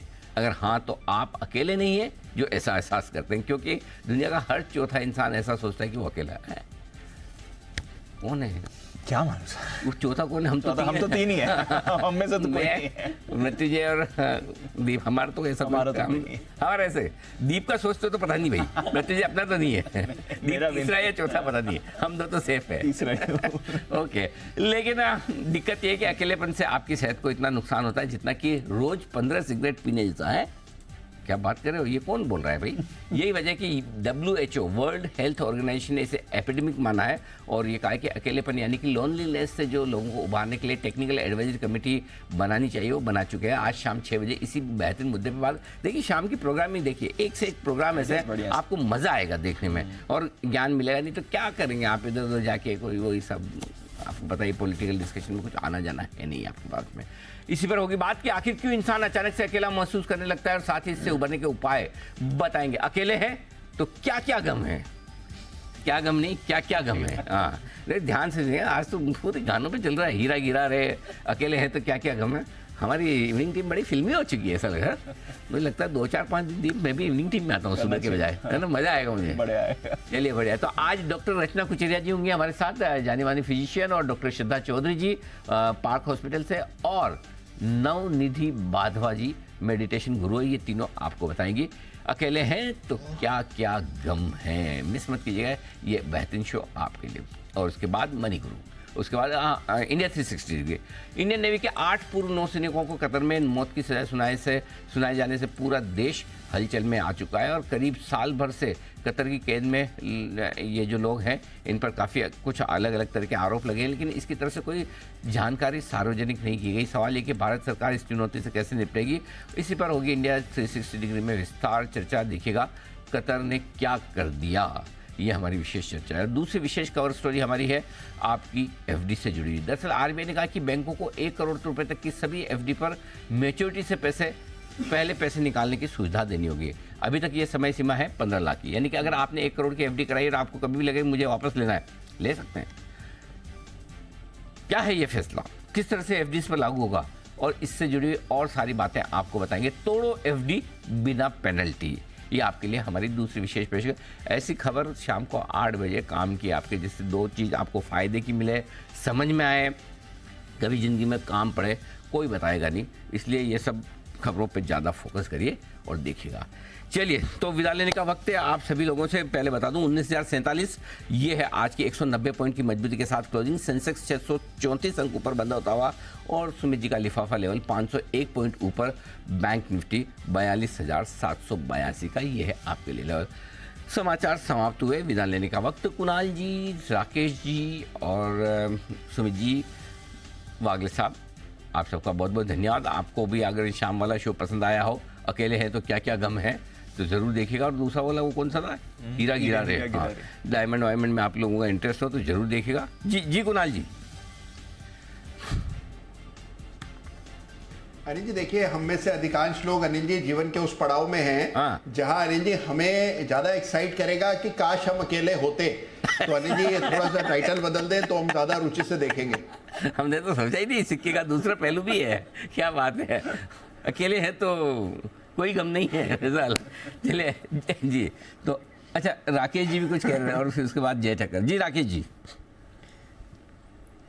नहीं अनिल जी, ये जो अकेले हैं तो क्या क्या गम है अनिल जी, ये सीरियस स्टॉक है अनिल जी, सीरियस टॉपिक है और ये सीरियस इशू है। कुणाल जी इस पर जोक नहीं, इस पर मजाक नहीं बिल्कुल भी, आपने पर्सनल इशू को अलग रखें।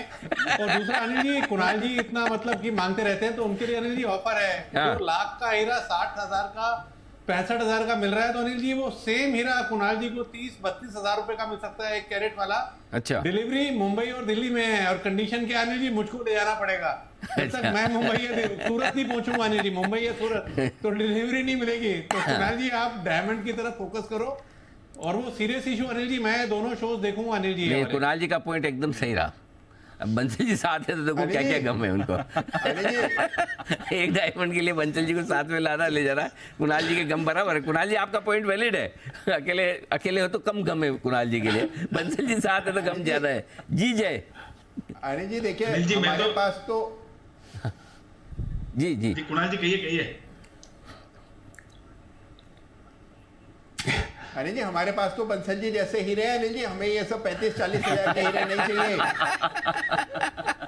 बंसल जी के काम से जी जय।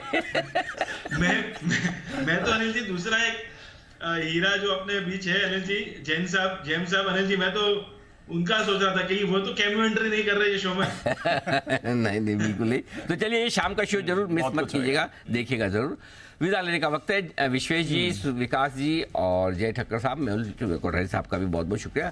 सोमवार को आप सबसे फिर होगी मुलाकात। Have a nice weekend, enjoy और वीकेंड पर आराम से मजे कीजिए।